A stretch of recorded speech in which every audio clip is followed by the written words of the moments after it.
Board of Directors to order. Roll call, please. Directors Penn, Mansfield, Dwyer, Anzini, and Day present. General Manager Abercrombie and General Manager Van Diar, and General Counsel Polson and Board Clerk Sullivan present. Thank you. Please stand and join me for the pledge. Pledge. I pledge allegiance to the flag of the United States of America and to the republic for which it stands, one nation, under God, indivisible, with liberty and justice for all.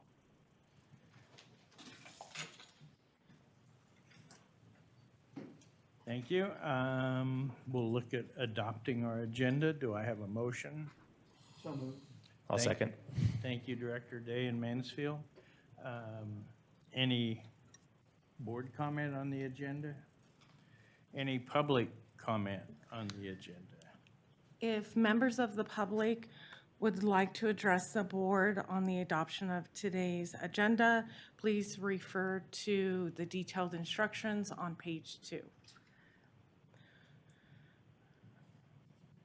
President Dwyer, it does not appear any members of the public are wishing to speak on the adoption of today's agenda, moved by Director Day and seconded by Director Mansfield. I believe we're ready for the vote. Thank you. Please vote. Division 1, 2, 3, 4, and 5, voting aye, motion carries unanimously. Thank you all very much. Communications, Jim, do you have any outstanding employees to recognize today? They're all outstanding, Yes. but nothing specific today. Thank you. Thank you very much. Okay, we'll open for public comment for items that are not on the agenda. If members of the public would like to address the board, please refer to the detailed instructions in today's agenda. President Dwyer, it does not appear any members of the public online are wishing to address the board. Thank you. Communications, General Manager, Jim, back to you. Nothing to report today. Oh, that was easy. Okay. Jennifer? Nothing from the clerk, thank you. Okay. Board members? Director Penn. I attended the Mountain Counties Water Resource Association. They had a roundtable down in Tuolumne, sponsored by the Tuolumne Irrigation District. And the focus was on fire and water districts, and they're doing outstanding work down there. And I was very pleased that we're doing outstanding work up here. And I just see a true nexus of the water community, the fire community, and let's say the conservancies on protection of the watersheds. And I think the greater we can align and support each of those those sectors, the better off we all are. But it was a really interesting meeting, and so I appreciated the work they did. Thank you. Any other board comments? I've got a quick one. I'd like to thank Jim and Pravani for attending the Taxpayers Association meeting last Monday. Sometimes that can be a bit of a rough crowd, but they did a good job on presenting El Dorado Irrigation District operations, challenges, and strengths. I should have said that the other way, strengths and challenges. So thank you both very much for putting on your flak jacket and coming to the meeting. Okay, we'll move to the consent calendar. Anyone want to pull any items from the consent calendar? Move consent. Thank you. Second it. Thank you. Any other board comment? Any public comment on the consent calendar? If members of the public would like to address the board, please refer to the instructions in today's agenda. President Dwyer, it does not appear any members of the public are wishing to speak on the approval of today's consent calendar, moved by Director Penn and second by Director Anzini. I believe we're ready for the vote. Thank you. Please vote.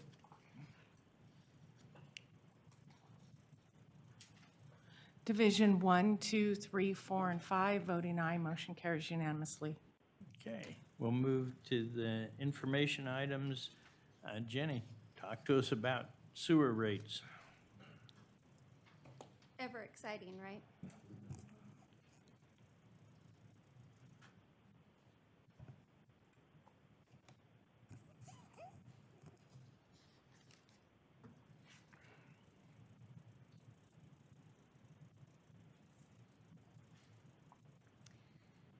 Morning, members of the board. I'm Jenny Downey, Customer Service Manager here with the district. I'm here today to present an information item on our residential wastewater calculation processes. Next slide. Maybe. I do want to start off and let everybody know that there are some additional slides that were added after the board packet was published last week. Next slide, please. So our relevant board policies and administrative regulations are just outlined here. We'll go into detail a little bit more later on. So a summary of issue. Today we're going to have an overview of our EID residential wastewater billing methodology. This will include our winter quarter average calculation, our billing practices, some proposed changes to our administrative regulation 9051.1, our rate structure, and then also some information on our public outreach and customer education. Next slide. So the winter quarter average, what this is it's a 2-month billing period that spans from November through February because we bill every 2 months. So you have 4 that we'll get, from November to January and 4 cycles that we'll get from December through February. The months just vary based upon those 8 billing cycles there. This time period typically reflects the lowest indoor usage and just usage overall, not just the indoor usage. Once we do this calculation, it is fixed for the entire rest of the year, regardless of any changes in usage. It applies to those next 6 billing periods. Next slide, please. I think, just to elaborate a little more, it's used as a proxy because we don't have meters on people's sewer outflow. Yes. So we don't really know, And what we they're will- putting down the drain. Yeah, we'll be getting into that Okay, a little yeah. bit more here. Yeah, we'll get a little Okay. bit more in depth. Mhm. So the water used during that winter billing cycle is what we use to establish their winter quarter and calculate their sewer charge. And that, again, remains in effect all year round. Because billing cycles vary, the district uses 60.84 days, which is an average number of days in a 2-month billing period. So I might get a bill that has 62 days, someone else might get one with 59 days, and it fluctuates just because we can't read exactly on the same day every single time. Next slide, please. So here's just some examples. If a customer's water usage during their calculation period was 1,200 cubic feet and they had 65 days, they will be recalculated, well, their winter quarter average will be calculated by taking the 1,200 divided by 65 and multiplying by 60.84.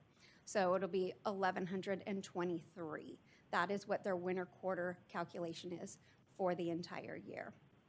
Alternatively, on a little bit lower number, if it's 600 cubic feet, they had 65 days, that's then multiplied by that 60.84, it comes out to about 562. Just a couple different calculations there. Next slide. So why do we use the water data? And that is because, as Director Day indicated, this is an unmetered connection into our system. The winter water usage provides practical estimate of our indoor water usage that is discharged back into our sewer system. There's typically very minimal outdoor usage during this period, and it helps approximate the volume of water that is entering into our wastewater system. It is also an industry standard method that is used, that winter quarter average. Next slide. So next, we're going to go into some customer examples. Mind you that most, customer issues that come up, they are reviewed on a case-by-case situation, and we use our administrative regulations to help us make those decisions. Next slide. So in our first example, a customer during their winter quarter period uses 4,500 cubic feet, and that's what we use to set their sewer rate. Later on in the year, that home becomes vacant, but that charge does not change at all. It will stay what the calculation is throughout the entire year. Now, if next year the home is still vacant and it's during the winter quarter calculation period and it's at 0, what we will do is set them back to that same calculation as the year before, or in some cases, the district average. There are situations where we'll set them to district average because it's vacant because the home burnt down, or it's under a remodel, or those situations. That's why I wanted to say at the beginning, we take everything in a case-by-case situation, but most time it's just set right back to the same calculation period as the year before. So in our second example, their winter quarter calculation is at 900 cubic feet. But later on in the year, maybe those kids that went off to college decided to move back home. They had an increase in the number of occupants in the home. Again, we do not increase or change their calculation throughout the year. It'll recalculate the next year based on actual usage. And on our final example, say during that winter quarter period, a customer had a leak. We do have an adjustment policy where they can apply and provide the information on what that leak was. And what we typically do is set them back to their prior year's usage, or in some instances, the district average. That usually happens when it's a brand new home, or say they had a leak that took them quite a few years to locate and get that, that fixed. But we, again, go back to last year's usage or the district average. And I know our sets of slides are a little different, but if someone uses, 500 cubic feet for their WQA, I may be mistaken, but do we have a minimum? Nope. No, so they would be at 500 or 400 or? Yep. Okay. Exactly. Yes, because we do have, you got to remember, again, this allows us that flexibility. Instead of having a set rate for every customer, we have someone that lives in a larger home with a lot of people living in it. They could use a lot more water. We also have to remember we have an elderly community that maybe lives in trailer parks, and one person uses maybe only a couple hundred cubic feet of water. So yes. But Jen, I'd like you to point out that our bill is two-part. There's a, Yes. oh, you got it coming up. We Thank will you. get into that as well, I promise you. Yes. So for our new accounts, or when a property sells, it defaults right to that district average of 1,600. That has changed a bit over the years. I'll let you know, since I've been here, I think it's changed 3 times in the last 20 plus years. Last time it was reduced from 1,800 to 1,600 in June of 2015. That was the last time. What kind of average is that? It's just a straight average. Straight average, not Straight a average. median? No. Do we have a lot of outliers where super low, super high? Because a median might be a more accurate.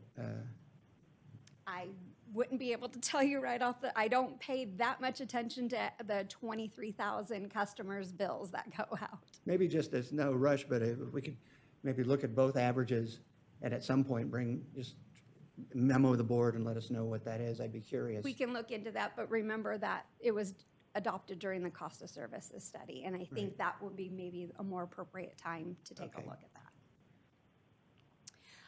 So again, a new account is set to the district average. What we do for them is we will review their first full bill after their account sets up. If it is above 1,600 cubic feet, we'll keep them at the district average of 1,600 cubic feet. But if they used under 1,600 cubic feet, we will reduce their winter quarter calculation until they can get into their own calculation period in a true winter average time period. Next slide. So as I mentioned before, we do have adjustment considerations with our administrative regulations. So if a customer has a verified leak during that period, they can apply for that adjustment by filling out the adjustment request form, and we will either set them back to the prior year's calculation or the district average. So accounts that do have zero winter quarter calculations. Now, zero can happen for a multitude of reasons. It could be that the home is truly vacant. Maybe, they haven't moved into it yet. They have renters that haven't, they're in between renters. Customers can have a well and they don't necessarily always use EID's water, but they're always putting water into our system. And we also have when meters die and they become stuck. And so they may have zero usage during that time period. So, but even if there's no usage billed during that winter quarter, it doesn't mean that later on in the year or even during that time that nothing's going into our wastewater system. It's open, it's unmetered. They could be dumping anything down into our system. So we still set them either at their prior year's usage or the district average. We do note that in our administrative regulation, we don't call out, what happens if you have zero usage during your winter quarter, but it is an internal standard operation, SOP that we do. So we're going to add that into our AR just so that we have that clarity for our customers. Whoops, Jennifer, yeah, here's the fly in the ointment, and the reason I had asked for this to be brought to the board is that, there's a Mr. Finta, who I suspect is online, has been, oh, the audience, okay, great, that has been confounded and frustrated by this situation of having zero zero water usage during his winter measurements, but then being given the 1,600 cubic feet winter, or 1,600 cubic feet charge through the rest of the year. So I think it's a little bit of a contradiction because this is a commodity charge, and Pat, as you started to point out, we have a base charge that covers our fixed charges. And the irony for Mr. Finta is if he had just thrown his sprinklers on and blown 100 cubic feet of water out and wasted it, he would be better off than if he'd used zero. And so there's a little bit of a contradiction. I think if it's a commodity charge, I would suggest that it be a commodity charge. And if they use 200, we use that. If it's 1,500, we use that. If it's zero, we should use zero.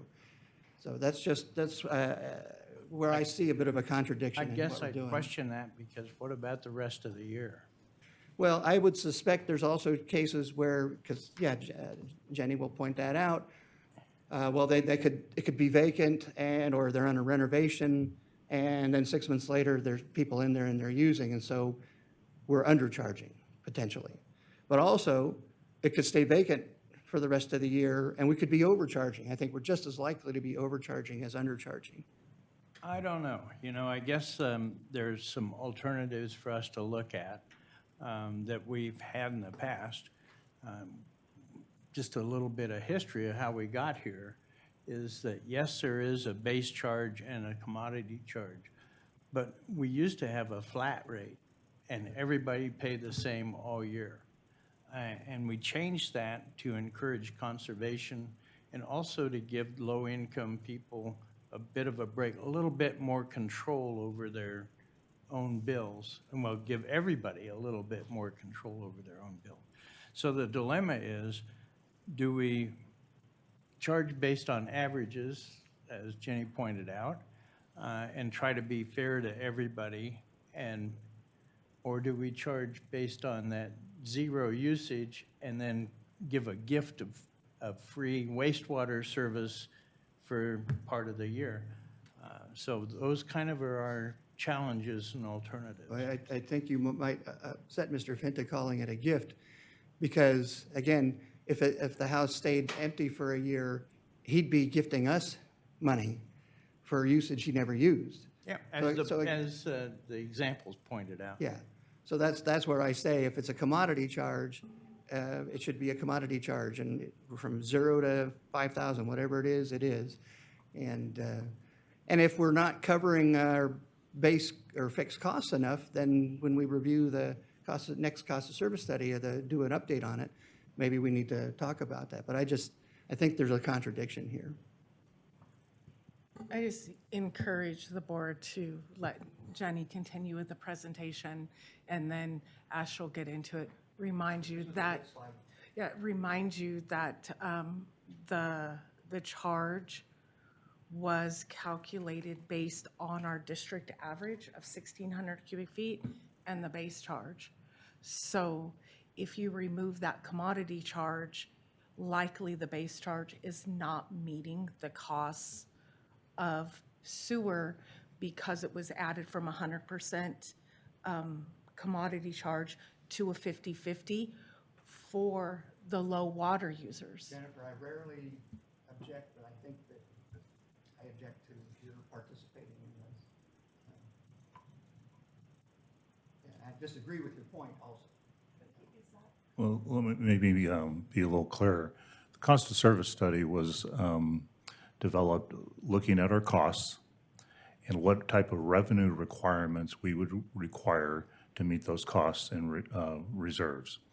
Out of the revenue requirements, it was forecasted on a 50/50 basis where 50% of the revenue is coming from a base charge, 50% commodity charge. We're one of only 2 districts in the region that does that. And the purpose is to have the lower water users, mostly the elderly, not have to pay as much as the district average. But in that study, it assumed a certain revenue from our customers based on an average revenue collected on the variable costs. So if you start eliminating the revenues when customers aren't keeping the system in a ready-to-use state and getting rid of that charge, it will impact the cost of service revenue requirements. Well, a question that to be asked is, how many times does it happen? I suspect we don't have that many cases of zero usage. We have a couple hundred, and like I explained, we don't know. We see zero usage and we set it back. Now, if it's zero usage, we send out a service request to the field to see if that meter is stuck and not functioning. But we don't know if that home is vacant. We don't know the ins and outs of what's going on in a customer's home. We don't typically want to necessarily know the private side of stuff, right? So, every year when we're reviewing this, we review quite a few hundred of them at zero usage. And some of them are because the meter is truly stuck. Some are because the home is vacant, that we find out later on that someone has called and asked, what happened, why it didn't change as they were expecting or something like that. And then other times people have, just, again, we live in an area that is vacation rental heavy. We have people that don't stay here all year round. So, again, we just don't know why there's zero usage right then. Or as you pointed out, their house could have burned down. But would we charge them the district average? No, so with a home that burned down, and I'm getting into all those other situations that we talked about, if they can provide from us that the county has given them a red tag on the home that it's, cannot be lived in, we will inactivate the sewer charge completely until they get all their new permits to move back in. When they move back in, they're set at the district average. Okay.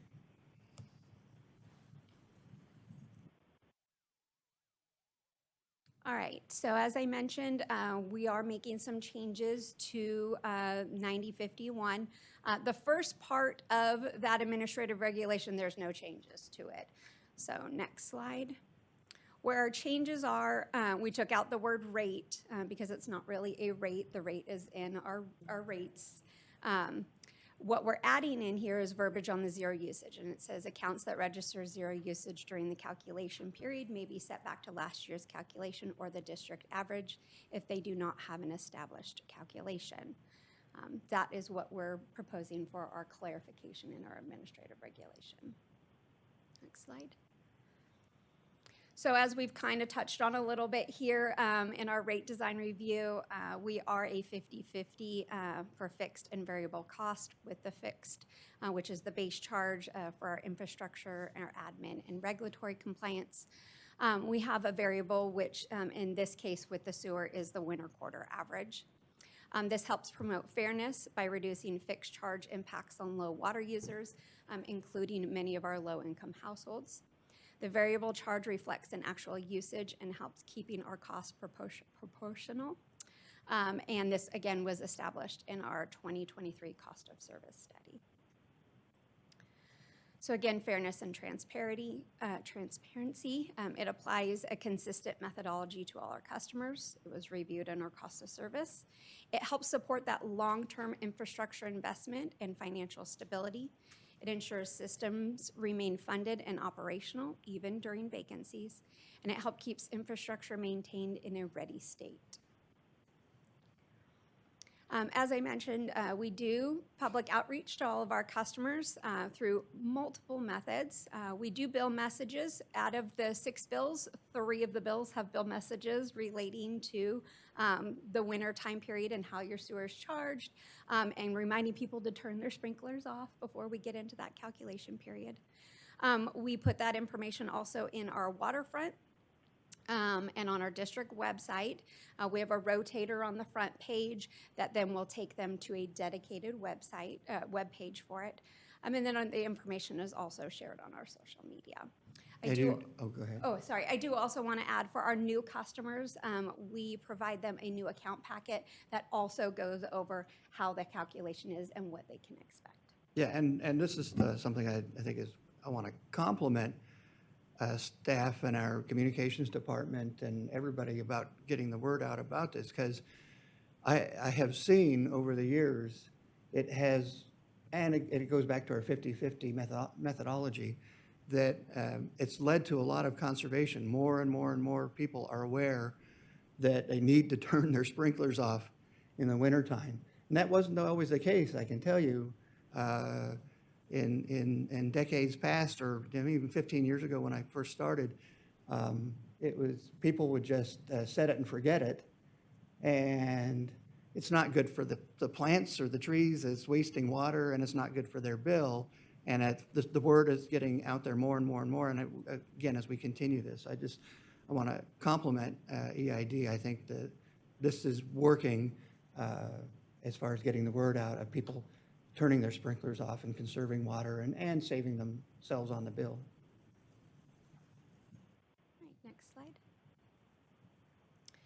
All right, so to wrap this up, again, our winter quarter average based approach, we feel, is fair and consistent. Many regional utilities use customer billing data to help establish those usage benchmarks. It allows for necessary adjustments when appropriate, like if they have, a leak during that time period. And it also ensures reliable funding and equitable treatment of all of our customers. So this was an information item only. Do we have any questions? Yes, Director Anzini. Thank you for bringing this information. I think out of all the board members here, the board members who are in the El Dorado Hills and Cameron Park area are most impacted. We have to answer our constituents' questions. And I appreciate the fact that Director Day brought this up. But my whole emphasis on this is more information for them, better. And I will just have a criticism here. We were sent a board packet with slides and information. Our slides here that we're looking at, I spent time reviewing everything, but they're not matching to what the questions I had. I brought that. I know you just did, but I'm just going to say the slides and the information should be accurate so that we can ask the right questions. That's it, okay? The other part is that it's really important for us to understand how we manipulate, or how we work, I should use another word, work so that our cost of services is embedded with the charges that we give our customers. And I can say for a fact, I've been here 10 years. 9 years ago, I had a problem with the same issue. I was going, how come I'm being charged a lot? And I was just learning how my sprinkler system worked. And it was really, really an important feature that EID did send out an auditor to patiently, he was great, show me how this all worked. And it was an education by itself, because I had worked for a water company for many years, but I knew what we did over there, but this was a little bit different. So knowing how the complexity of the services we provide, where we have 23,000 people who are in wastewater, and the other 55,000 or whatever are on just pure water, is a complicated thing to do in billing. I appreciate the fact that what was previously done in the cost of services, that we did a balance. We did the 50/50. The 50/50 was important, especially for those who are low water users. And I really want to say that we always have to give that one a priority. So appreciation for it. Next time, get the screens all together. I spent a lot of time reviewing this because I knew it was coming up, but it just didn't match, and maybe I'm dyslexic, I don't know. So, sorry. Thank you, Director Anzini. Yes, Director Anzini, thank you for sharing that. I understand your frustration. The reasons the slides were changed was Alan sent us an email asking for this information to be put in the board packet. Jennifer worked till 9:35 last night to get it in the board packet, based on one of our board members' concern. So, one, thank you, Jennifer, for taking that extra time to get that in. We normally don't add those at the last minute because it is frustrating for our board not to have the same information that's in the board packet. Thank you. I'll own that because I was asking questions Sunday morning and they were helping to fill it out. Thank you. yeah, and hats off to staff and Jennifer for responding quickly to your request and spending their Sunday trying to put together slides that would address the issue. Any other board comments? Yeah, I appreciate the briefing, and I think this is something we'll need to go into more depth when the next cost of service study comes up. Okay, is there any public comment on this information item? Morning, ladies and gentlemen. I'm Mike Menta. I think I'm the one that precipitated all this. Can you hear me okay? I can't tell from the microphone. I want to read you, since the slide wasn't presented, I want to read you AR 9051.1 as it's written. Residential wastewater rate calculations are performed annually. I'm going to emphasize performed annually, based on water consumption that has occurred during a specific 2-month winter billing cycle beginning November and ending in February. That matches what we were presented here from STEM.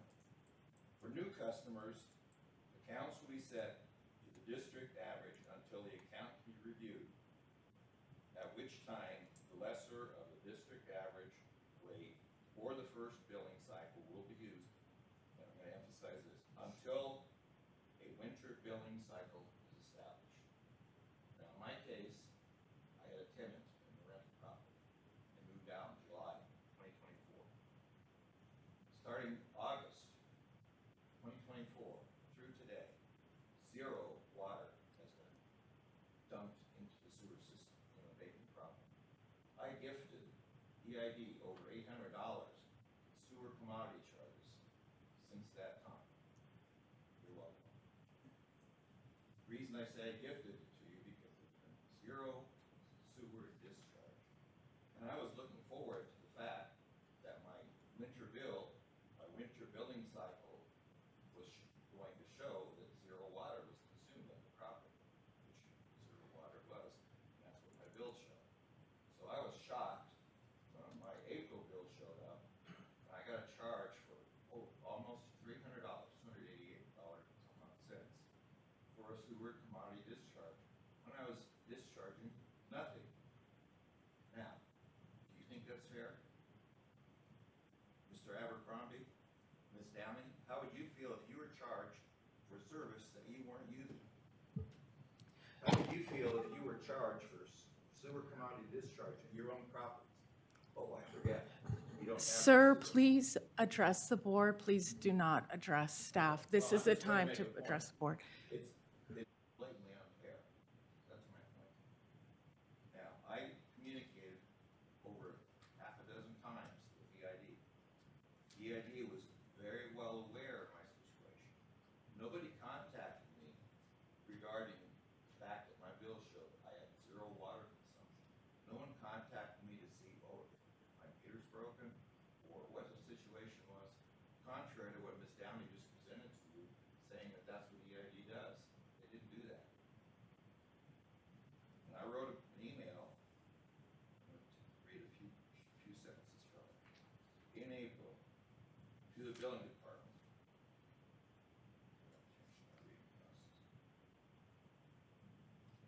But basically, the email says, what I just told you, that the property was vacant since August, and nothing was discharged, and I was shocked when my April bill was not adjusted.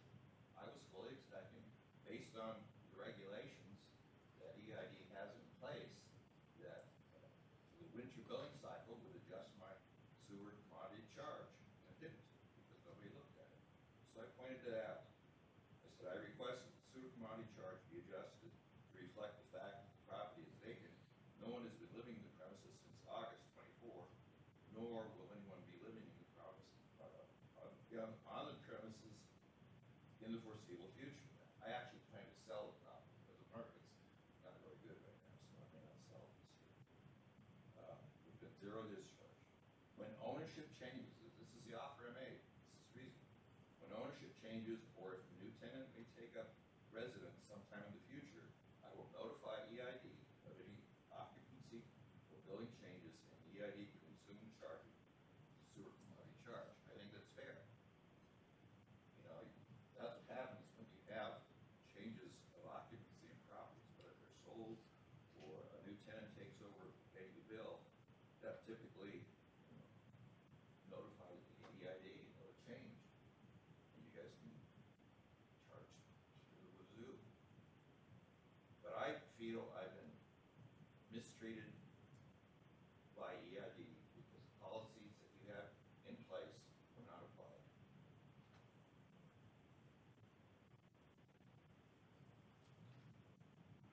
Now, 2 more specific questions to ask you folks. I think Ms. Downey sort of answered the first question I have, and that is, in her May 1st email to me, she wrote, "The district's policy for accounts with 0 winter water use is to maintain sewer charge based on the prior year's calculation." I asked for this in writing. I asked for it from both Ms. Downey and Mr. Abercrombie. They both refused to send me in writing that policy. So as far as I know, the policy that should take precedence is AR 9051.1. And so my final question is, why wasn't my 2024-2025 winter billing cycle water consumption used to adjust and recalculate my sewer commodity charge? Simple question. Does anyone have any questions for me?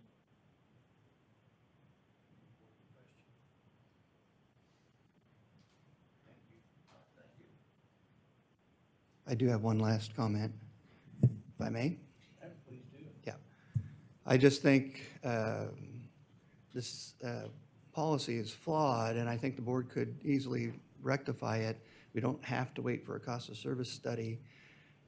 If he had wasted 100 or 200 cubic feet of water over the winter, his bill would be much lower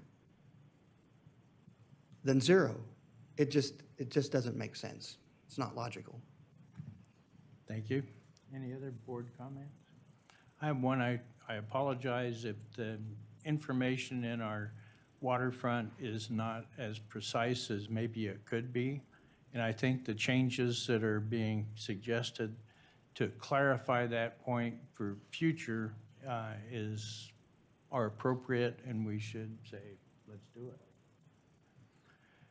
Okay, is there any other public comment on this information item? If members of the public would like to address the board, please refer to the instructions in today's agenda. President Dwyer does not appear. Are there any additional members of the public wishing to speak on information item number 5? Okay, thank you very much. Information item number 6, update on our water supplies. Oh, you're always good. You're always pretty entertaining. And it's good news, so. Relatively good news, yes. Good morning, members of the board, members of the public. Jordan Baxter, hydrologist for the district.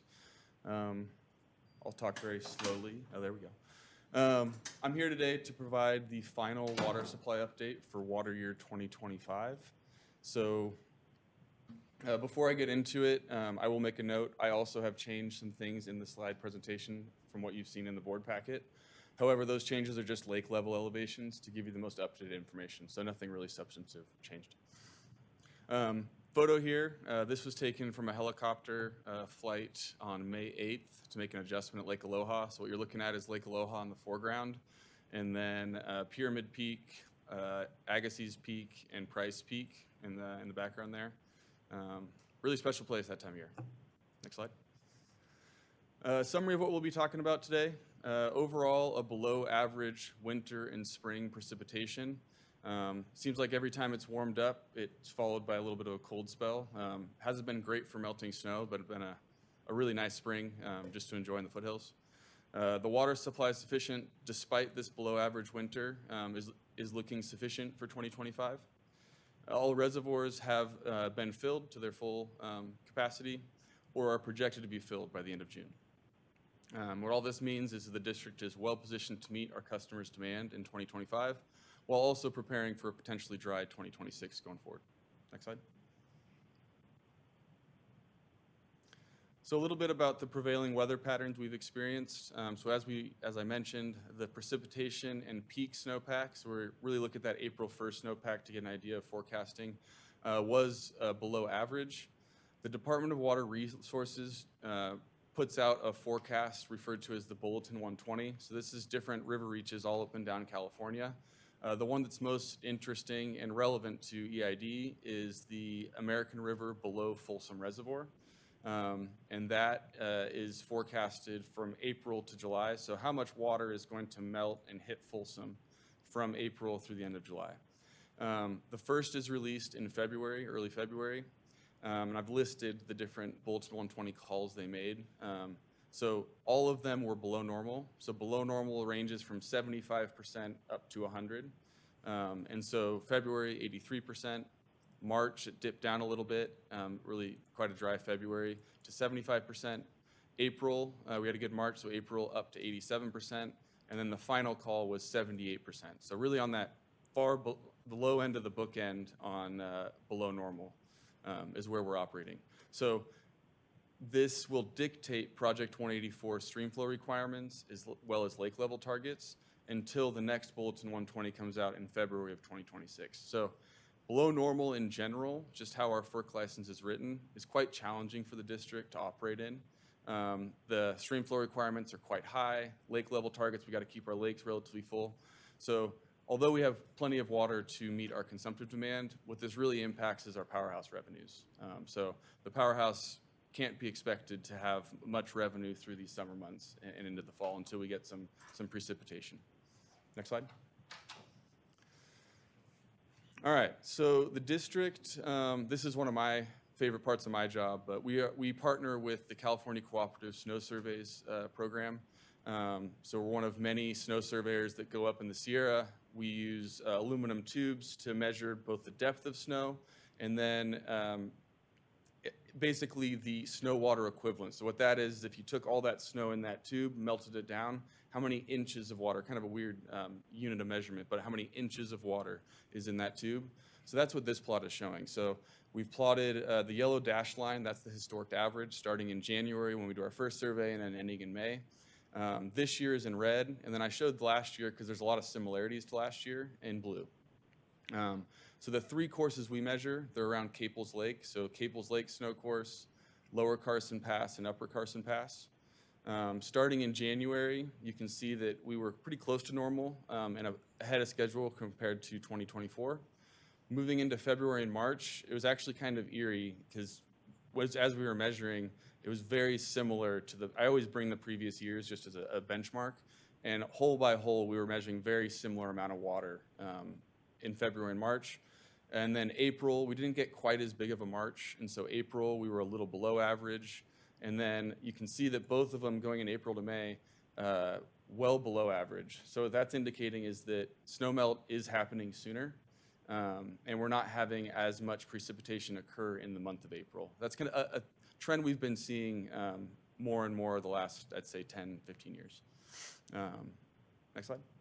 I know that part of this part of your job is what you really enjoy, is going on the surveys. I was a little disappointed that you used a helicopter to get the picture of Echo Lake, because I was expecting you to hike up there in the snow. I won't go into detail, but I've proposed backcountry skiing there, and the helicopter was chosen as the safer option. Can I come? Yeah. I will say that in that specific instance, it was to make an adjustment at Aloha. There was enough fuel in the aircraft, and we had the time that we were able to do a nice go around Echo, go to Caples Lake, Silver Lake, and come down to Silver Fork. And from a forecasting perspective, that flight is always so helpful for me to just get eyes on what the remote sensing system's telling me and true up if that's actually happening. I have a question for you. Yeah. Because you're talking about you measure rainfall or waters, snow melt in inches. An acre foot is an acre by a foot. Is an inch is it a cubic inch? Is it inch by inch by inch, or how do they? It's just an inch of depth. So if you were to cover, using that example, cover an acre with 12 inches, it would be an acre foot. Oh, okay. So it's just a true depth. And we have nice rules of thumb. There's a lot more fancy forecasting tools, but for a long time, EID and even PG&E before have rules of thumb for each reservoir. For Caples, for example, it's usually between 650 and 720 acre feet per inch of water we measure on the average of those three. Okay. And if you could go back a couple slides where it was showing our below average. By the way, There yeah. So you may recall from this last fall, the acorn forecast. Well, I'm just going to say that's pretty much what the acorn forecast was calling for.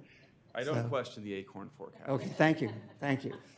I think one of the keys for this year is that whereas at altitude there was accumulation, but the snow line was so high this year, we did not get the accumulation at the lower altitudes that is traditional. Yeah, I definitely say that's true. And it definitely, some of the forecasting I did for runoff efficiency, that was all thrown off a little bit, especially natural flow down in Kybers. There just wasn't that snowpack to rely on for the melt. And so it's more base flows there, and we're intercepting a lot of that melt into our reservoirs. So the natural flow for a couple months there was just less than what would be more intuitive of a below normal year. Then there was snow yesterday in Truckee. Yeah. All right, I think we're 2 ahead of here. Yep. Yep, this is the one. Thank you. Okay, so coming down the hill, as we all know, El Dorado Hills during this time of year, a lot of pumping out of Folsom Lake. There's various water rights and entitlements that draws from, but El Dorado Hills is supplied from Folsom, the water treatment plant. So the Bureau of Reclamation announced in 2020, or the 2025 water supply allocation for the Central Valley project, specifically for the M&I contractors north of Delta, such as EID, received 100% allocation, so we could, in theory, pump that full amount if necessary. And then just talking about elevation of Folsom, so I'm going to go a little bit out of order here, but go down to that third main bullet. It reached its peak storage on May 14th. That was just under 928,000 acre feet. Since then, it's been on its inflow is less than the outflow. So it's been on its steady normal drawdown a little bit earlier this year than normal for below normal, but it is currently, as of June 20th, which is Friday, just over 875,000 acre feet. So we got to 95% full, and now we're drawing down, but still 114% above the historic average. In terms of meeting customer demand in El Dorado Hills, staff anticipate relying on local supplies provided by permit 21112 at El Dorado Hills. But in the event that we do need to draw from other supplies, we do have a very full Weber reservoir, pre-1914 ditch rights, and then also contracts with the Bureau of Reclamation out of Folsom as well. Next slide. This is just a graph kind of telling that story of Folsom's reservoir throughout the spring and then as it's declining now. So the blue shaded trace, that's the historic average. Since February, the Bureau's been operating above that historic average. That's this year is the blue kind of heavier line. The green trace is last year. But in general, the story is filled pretty early, kept it full as long as they could, and now it's on the decline. Next slide. Okay, going back up the hill, I probably could have had this ordered a little better. We're going up and down. But the reservoir storage as of Friday for Project 184 reservoirs, so that includes Capel, Silver, Echo, and Aloha, and then also Jenkinson and Weber. All of them are pretty full.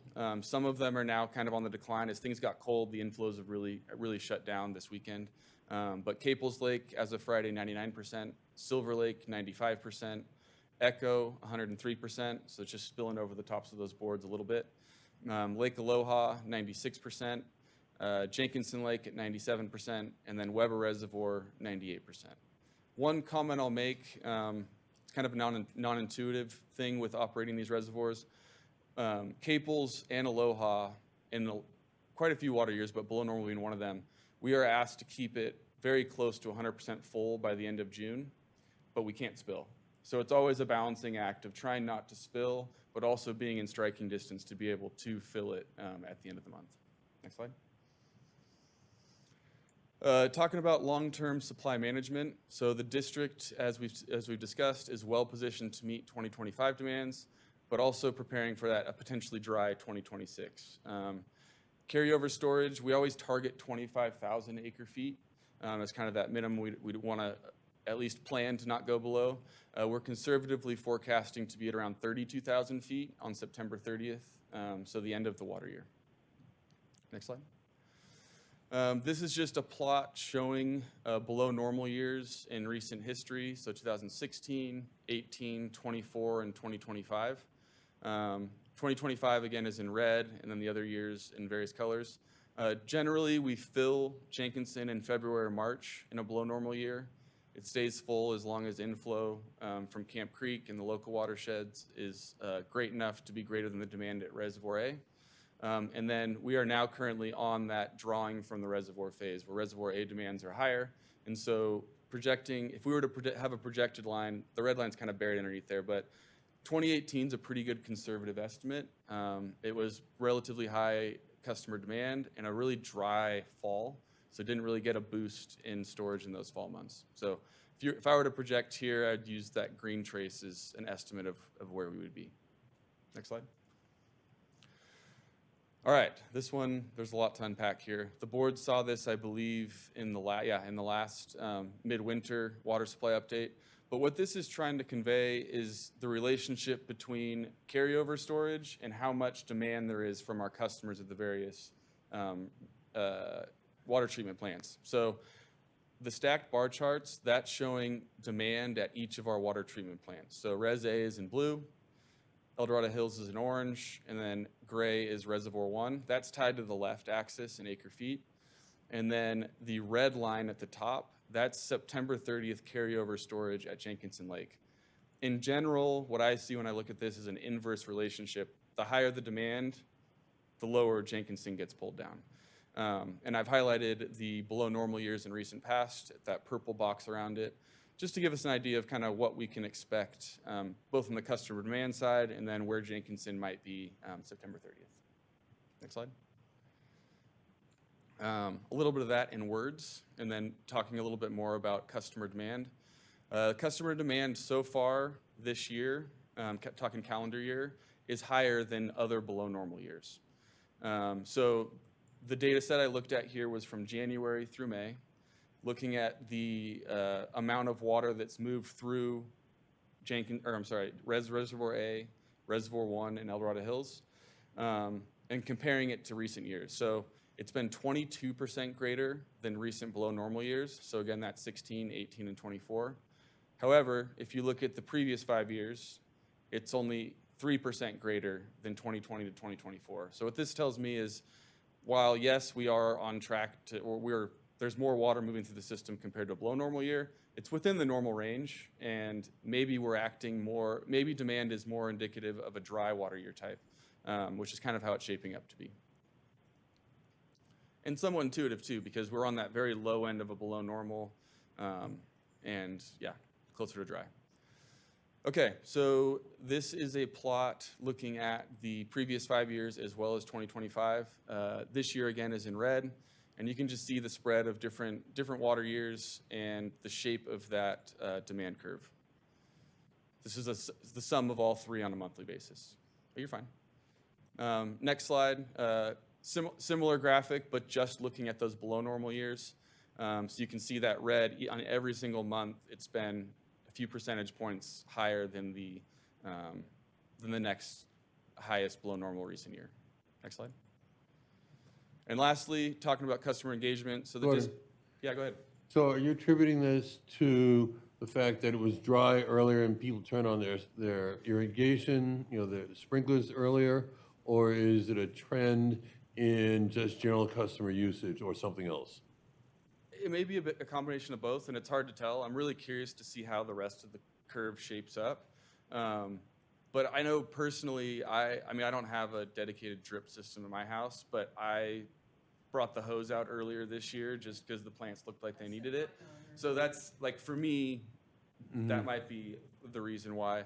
Whether it's an overall customer behavior thing, it's really hard to say. But I am curious to see how the rest of the year shapes up. Thank you. Any other questions? Okay, so the district encourages customers to stay informed and involved in various water efficiency efforts. We saw some clips from the waterfront presentation before. But beyond the waterfront, some other ways of sharing the information is through complimentary landscape surveys, information on rebates and incentives for water efficient appliances. Overall, the big goal is to empower our customers to adopt water use practices that support long-term sustainability of all of our shared resources. That's all I have, and if there's any questions, I'm happy to answer them. Any board questions? I've got one. Sure. You showed normal years beginning in 2018, normal year, normal year, normal year, or below normal, I'm sorry. Correct. Below normal. When does the dry years become the norm? It's a good question. And it's, The abnormal. yeah. Well, and I think we've seen also some really, really wet years mixed in there. So it kind of goes with the narrative of climate change. But yeah, and the last 3 years doesn't happen very often, but we've been for us, I didn't talk a lot about the state, but the storm tracks kind of went south of us and north of us, but the state on a whole was fairly close to normal. The year before that was as normal as it gets. Everything was like between 98 and 102%, it seemed like. And the year before that was wet. So having 3 years at or below normal is pretty rare. But I'm not saying it's going to be dry, but Yeah. it'd be very abnormal to have 4 in a row. I think it's important to have longer-term averages and data as opposed to trying to chase short-term averages, because then you're bouncing all over the chart, so. Yep. The other thing I liked about your presentation, or I learned something, I guess, that I'd always kind of assumed 30, 30, 30. 30% of our supply is Folsom Lake and the pump station, 30% is Fort Bay, and 30% is Jenkinson. I know that Jenkinson is our workhorse, and your chart just showed that it's really more like Jenkinson is carrying twice its share of the load. So it's a real gem to have in our pocket. Yeah. Camp Creek is a big helper for sure. So, Gordon, now we have a couple of years post-Caldor, Yeah. and the reduced evapotranspiration coming out of the impacted area. How is that impacting the overall water supply? Yeah, that's a great question. So the descending limb of the natural flow is something this time of year I'm really watching. So we had been tracking really close with 2024. We jumped down to 2018, which was kind of a drier spring. but we are starting to 2018 was pre-fire. 2024 really flattened out here because there was so little evapotranspiration. It was also riding the coattails of a really wet 2023, so there could have been a little bit of masking there. But in general, we are flattening out. There is less evapotranspiration. So the natural flow and how much is going to be in the river without us releasing from reservoirs, in theory, is going to be higher than it was pre-fire. But every year, we can anticipate as veg comes back on the landscape that that's not going to be the case. Thank you. Yep. Any other board questions? Any public comment on this item? If members of the public would like to address the board, please refer to the instructions in today's agenda. President Dwyer, it does not appear any members of the public are wishing to speak on information item number 6. Thank you for your time. Thank you very much. Excellent presentation. Moving on to action item number 7, finance. Good morning.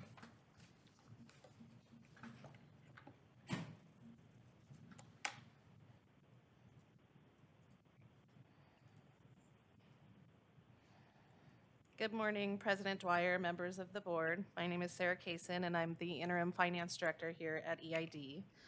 I'm here today to talk to you about the facility capacity charge report for 2024. So previous board action, in August of 2024, the board received and filed the 2023 annual audit, which included information on the district's facility capacity charges for the 2023 fiscal year. In an effort to promote clear and transparent financial reporting, the district will begin preparing a separate annual facility capacity charge report, or FCC report. So some background. This year on April 30th, El Dorado County Grand Jury issued its 2024-2025 Grand Jury report. In response to this grand jury report, the district has made the decision to proactively implement a recommendation regarding the district's financial reporting practices. The recommendation proposes that staff prepare and publicly release a separate report on the district's FCC cash account within 180 days of each fiscal year end. This report must include all required disclosures under California Government Code Section 66013D. So, required disclosures.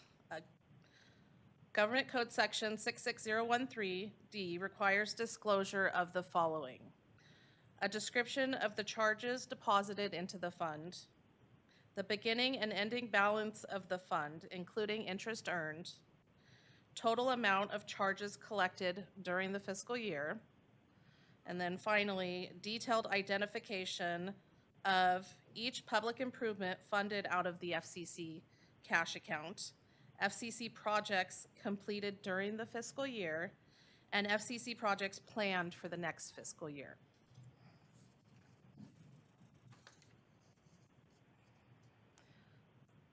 So you can refer to the staff report for details that were included in our FCC report. But for this meeting, I wanted to show you a summary of the 2024 Facility Capacity Charge Report. So we start out with our beginning balances, and we were breaking it out between water and wastewater, and then we show the total. So you'll see that our beginning balance started at $20.7 million. Next, you will see additions to the FCC fund. We have $14.9 million in FCC fees collected for the year, and then interest earned of $458,000. Next, you will see that we spent about $9.7 million on project expenditures in 2024. Please note that we did not use any FCC dollars in 2024 to pay down debt. The last line of this report shows that our 2024 ending balance was $9.7 million. So board options. Could you go back that last slide, please? This is more of a question for Jim. And I think I know some of the answer, but you know, the disparity between the reserves, for lack of a better name, between the water enterprise fund and the sewer enterprise fund. And I know the big rate increases that we did are, well, actually, that's rate increases, not FCCs.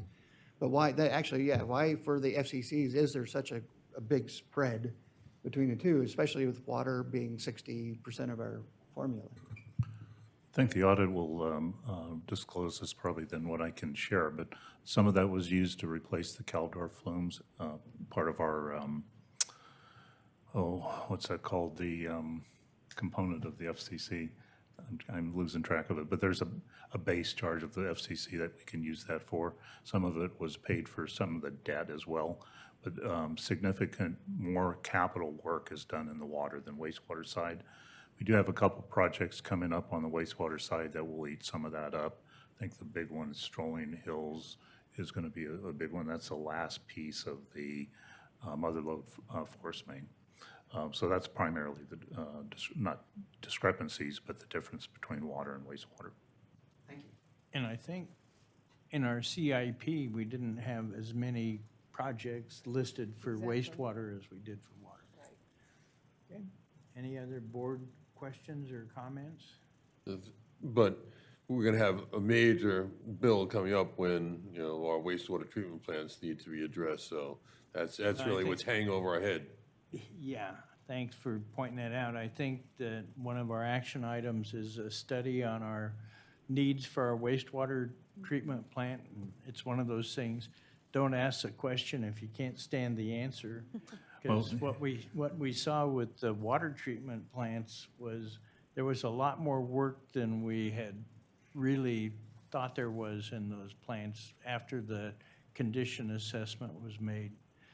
Yeah, and we just finished the water one, as you said. The wastewater will also provide us, like, what's the capital needs for the next 20 years, which also addresses other comments in the grand jury report. So those detailed reports are much more, I believe, accurate that we need to complete going forward, so.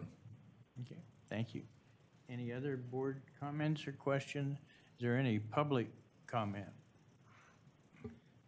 Before we call for public comment, we would need a motion and a second. Thank you. And since Sarah was not able to read option one, I will read option one, approve the district's 2024 facility capacity charge report. Option two, take other actions directed by the board. Option three, take no action. Staff is recommending option one. Okay, I'll entertain a motion. Looking at you, Penn. Move one. I'll second. Thank you very much. Any other board comments? Any public comment? If members of the public would like to address the board, please refer to the instructions in today's agenda. President Dwyer, it does not appear any members of the public are wishing to speak on action item number 7. Option 1, moved by Director Penn and seconded by Director Mansfield. I believe we're ready for the vote. Okay, please vote.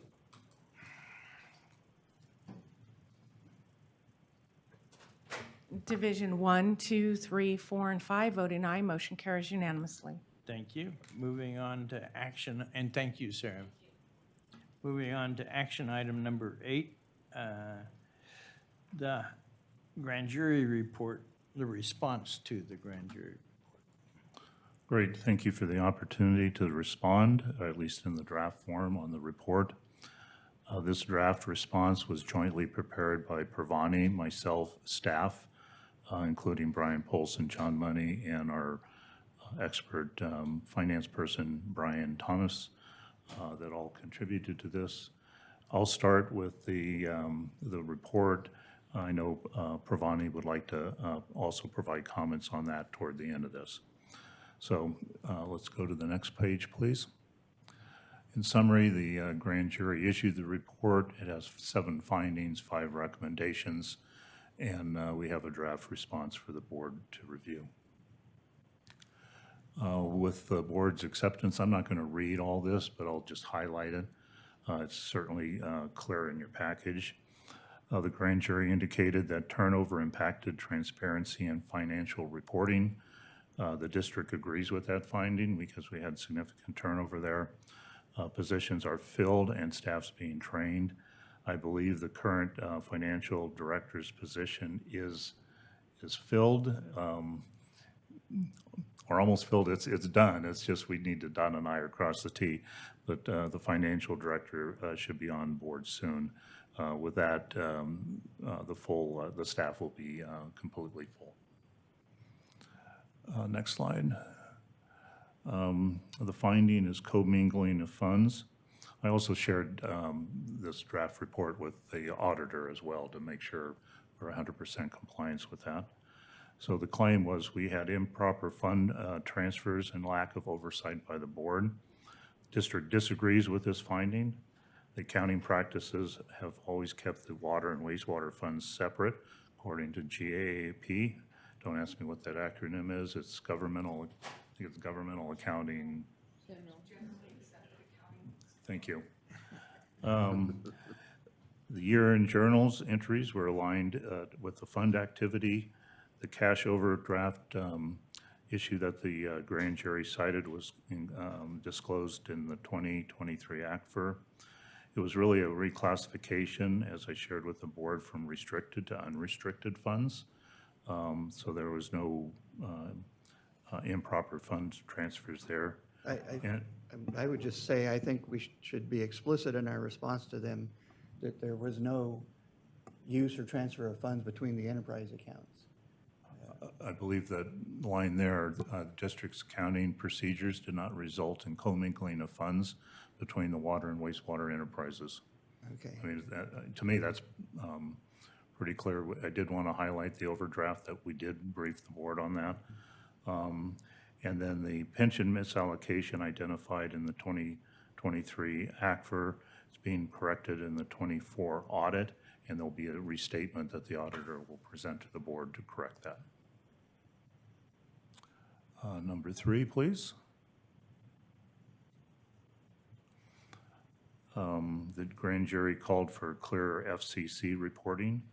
Actually, we agree with that. We looked at, when that was brought to our attention, we looked at some neighboring counties, how they did it, and we adopted the one that Placer County uses, so we agree with this finding, and the board just approved the new facility capacity charge report, and that will be brought to you each year as a separate report.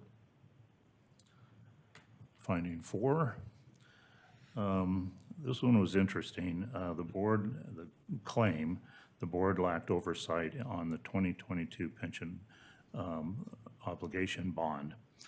Well, in the grand jury report, it cites what methodology they used, documents reviewed, et cetera. It does not show that they actually looked at the February 22 staff report that briefed the board on the details of that pension bond, including what there was a case study in there that addressed the GFOA's concerns that they cited in their report. So I guess the bottom line is the district disagrees with their finding. The POB was reviewed over 4 meetings. Materials included risk analysis projections and GFOA concerns identified in the report. And if you listen and actually look at the video, which I did, and it was almost an hour long, the board actively engaged materially, all the materials, and had great questions and answers. So again, the district disagrees with their finding. And I think that on that one, the proof is in the pudding. We understood it was a risk. We decided to take the risk, and that current numbers continue. We stand to save the district $10 million by this action.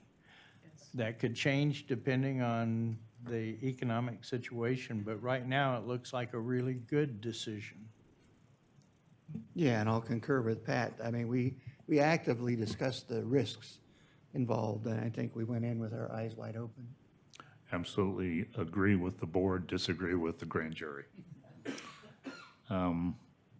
They had another finding that the board lacked sufficient financial expertise. Again, the district disagrees with that.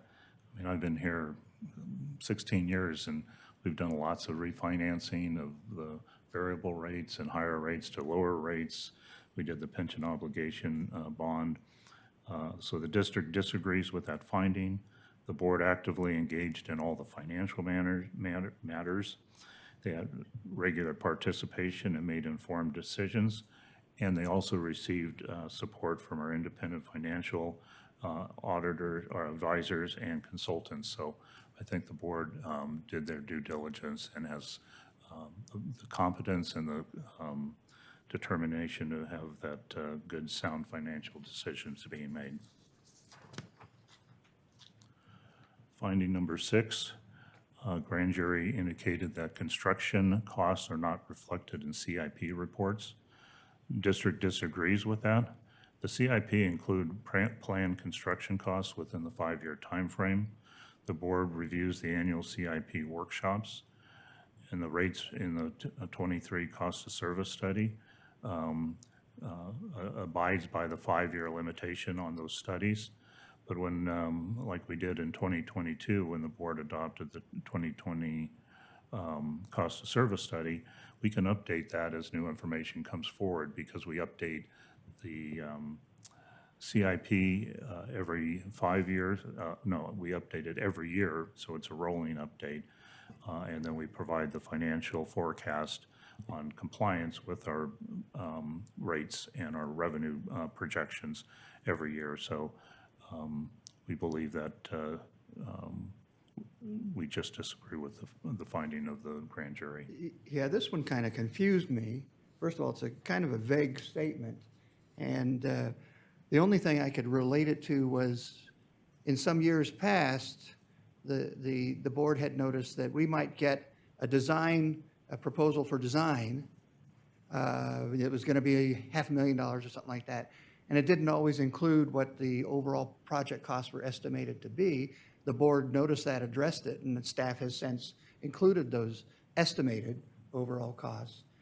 So I can only think were they talking about that and they're like a few years behind the curve on things?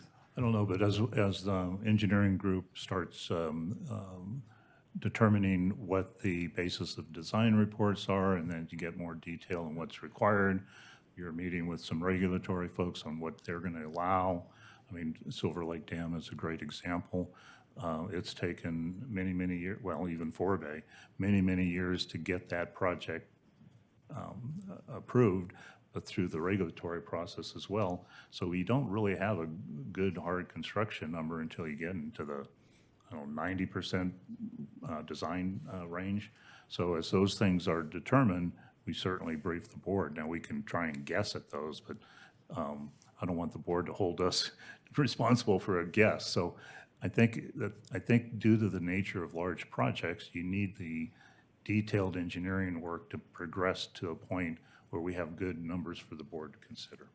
And that's what we do. I agree. I think it's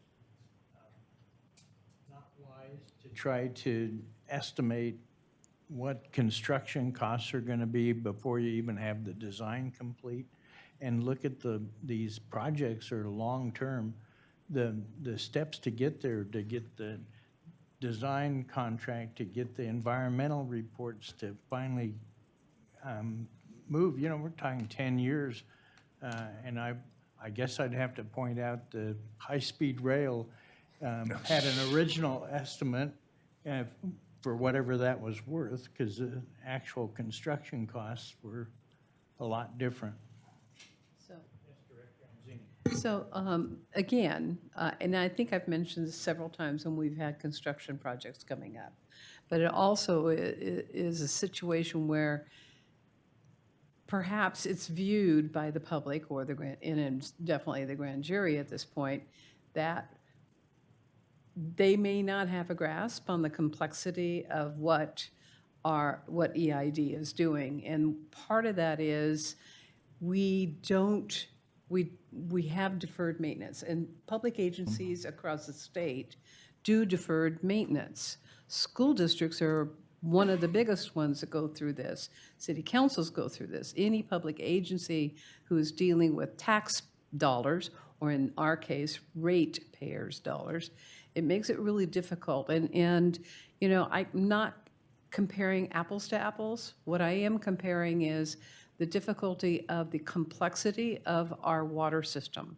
And our water and wastewater system is probably one of the more complex ones out of the mountain.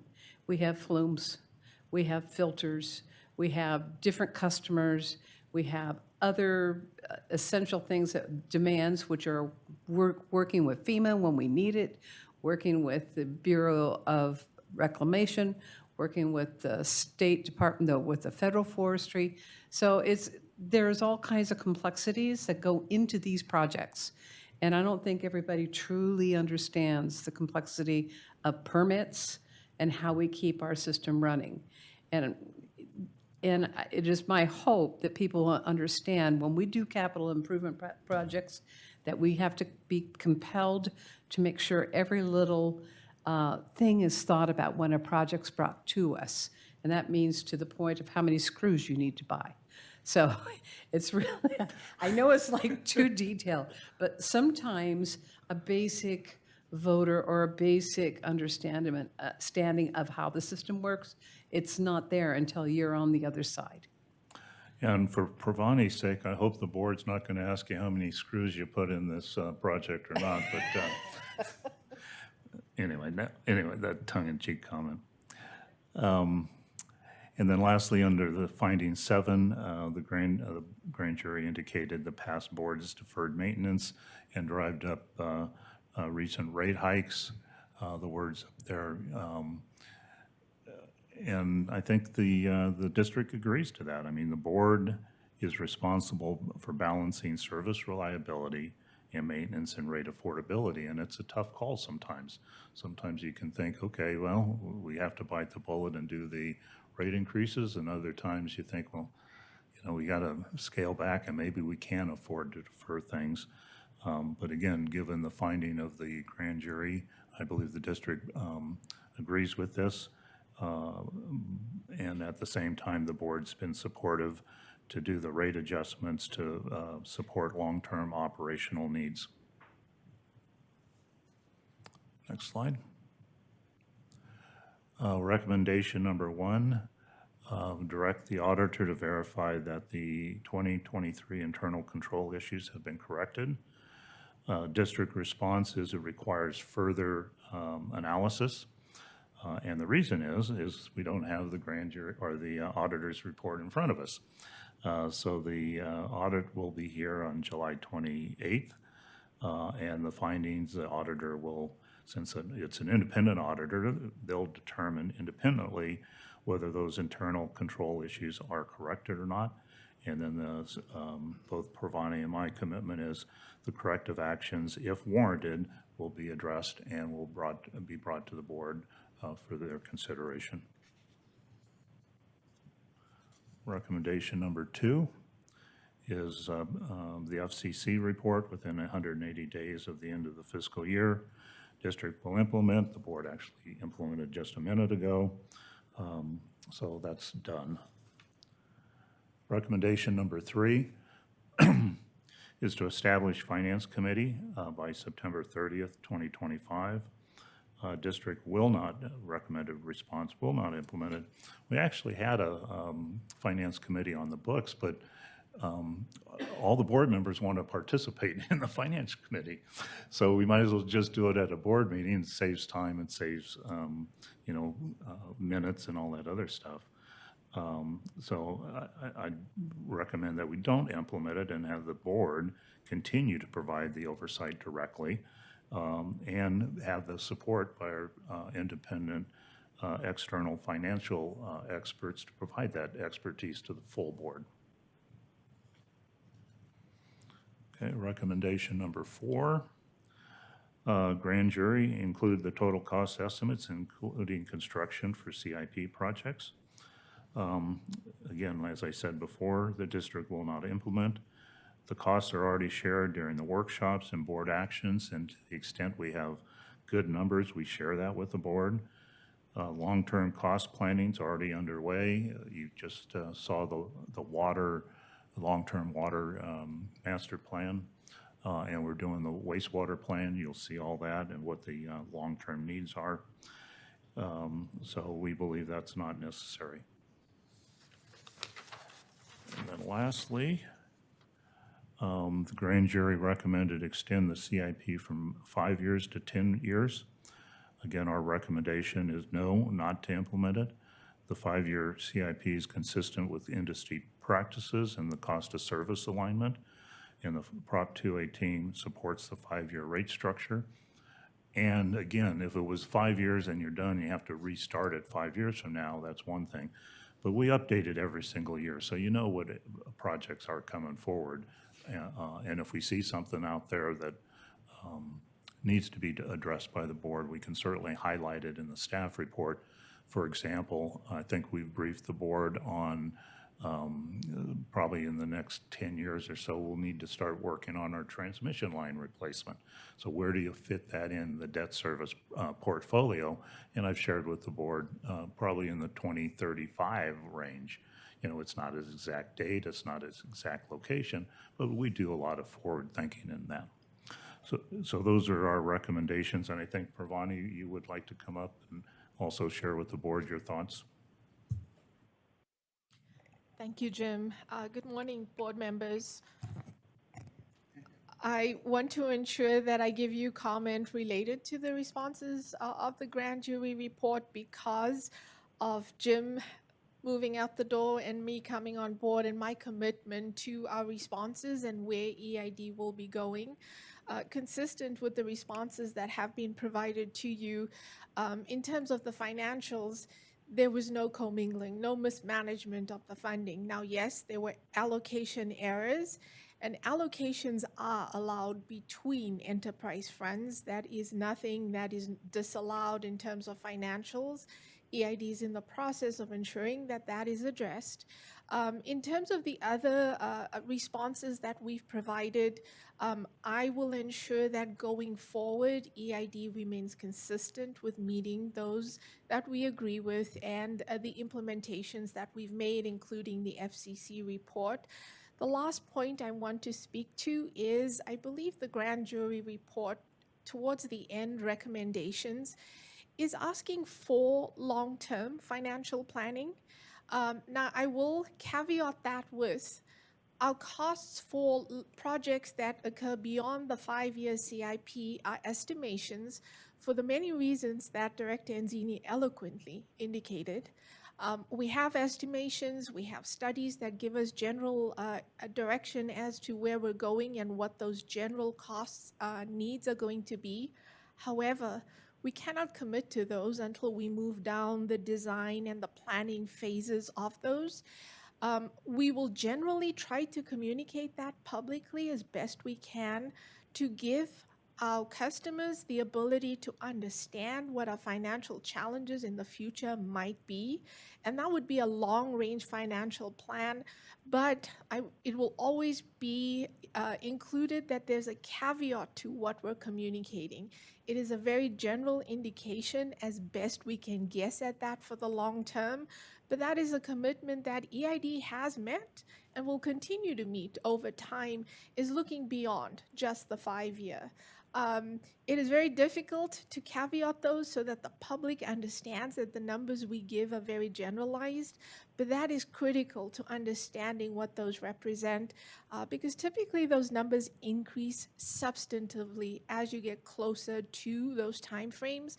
And that's the challenge that every public agency faces in trying to be upfront with customers in terms of what those future rate adjustments are going to be, but we will always communicate what we know as best we can at any given time, consistent with how EID has done it historically. So I'm committed to the responses we have. Nothing in there is anything that I take exception to or feel that we cannot meet. So I'm on board with moving forward, ensuring that we meet all of those recommendations and responses that we've agreed to. Thank you. And thank you, Pravani. And again, regarding that last recommendation, please remember, we did the water master plan. It's a 20-year program. The wastewater is going to be a 20-year program. So we know what those are going forward. So based on that, I'll just read the last one. Asking the board to consider option one, consider and approve the district's response to the findings and recommendations in the 2024-2025 El Dorado County Civil Grand Jury Report Case Number 25-09 dated April 30th of 2025 and direct staff to submit the response. I'll move option one with a comment. Thank you. Director Day? I'll second it. Thank you. Yeah, Director just- Anzini? My comment was on our item, or report recommendation 5, and Pravani kind of addressed it a little bit, and I'll continue to bring it up from time to time. It's not so much that, I think a 10-year CIP where you're trying to assign costs, that's not practical. But I do like the idea of a flow chart, if you will, that shows the 5-year period, the 10-year period, the 15-year period, so we can kind of, and some of them may not, the stuff out in 10 to 15 years may not have any numbers assigned to it. It's just simply, we know, say the Deer Creek waste treatment plant is, going to be aging. It's going to be 30 years old or 40 years old at that time, or the last time we did it was 20 years ago.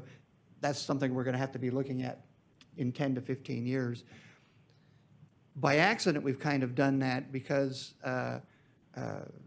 and also by accident not done that. So my two case in points would be the Intertie and Silver Lake Dam, because we couldn't afford to build them right away, were on the board's radar for a good long time, because they were put on the CIP, but they couldn't be done during that period, so we had to carry them forward for a while.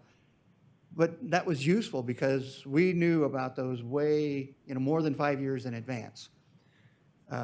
We did the water study where the El Dorado Hills Water Treatment Plant, this is kind of the reverse, and staff knew things had issues. They didn't know the depth necessarily of them. But then that suddenly very expensive project got put on the 5-year CIP plan, was a bit of a shocker to everybody. And I think it would have behooved the board and consequently the public if we'd been talking about that a few years ahead of time. Not even necessarily trying to assign costs to it, but just saying, hey, this is getting old, and in the next 5 to 10 years, we're going to have to look at it really carefully.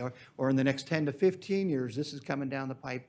We need to be looking at that. And you just talked about our transmission issue. So I just would like to see a flow chart that would show us 5, 10, 15, 20 years. And you don't even have to spend a lot of energy on costs, of just so we know what's happening and can talk about it. Thank you, Director Day, and I agree. I think in the prioritization process for the CIP, where we have the 1, 2, 3, 4 priorities, and we've deferred $70 million worth of projects that are kind of on the wish list. We need to do these, but we're not sure when. So that I think your recommendation of a flow chart maybe would formalize that process. Director Anzini. Thank you. You took some of the words out of my mouth. Think alike. Other things that we have to also, when you're creating your flow chart and the financing and the budgeting for such, when that comes, I know we put money in reserve for everything when we go out to purchase or whatever, but in a project, we put amount of 20%, isn't it?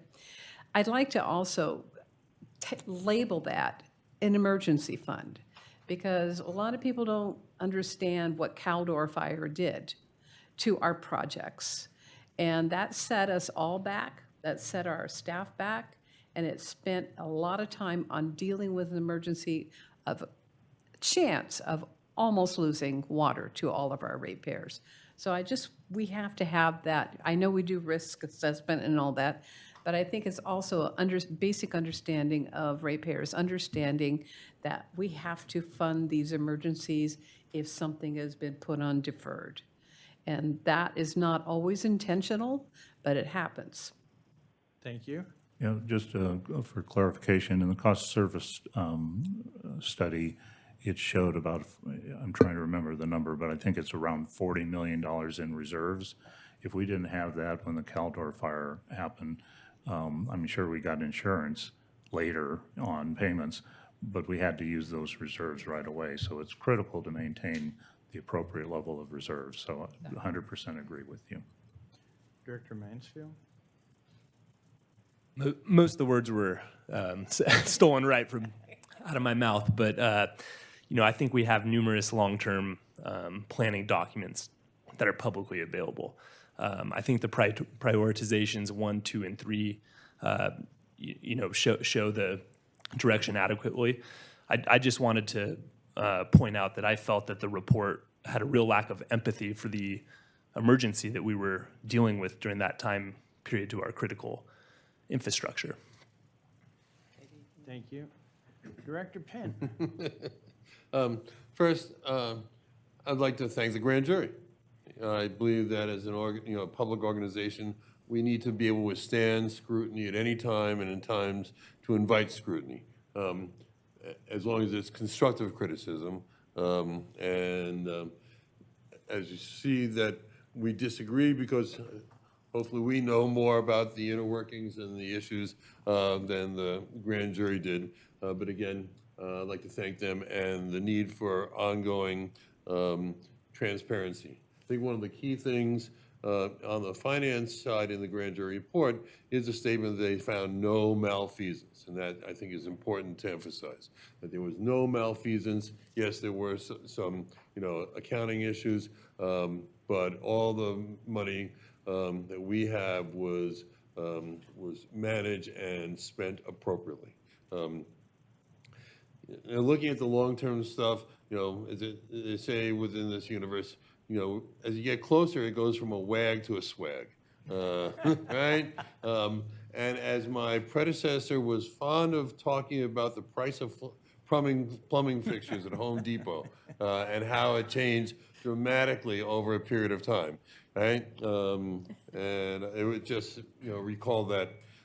In terms of the lack of rate increases, I truly agree. For years, I've been saying that that raising rates a little bit earlier means that we don't have to raise the rates a lot later. It's kind of like that Fram oil filter ad, and that's what we're confronted with today.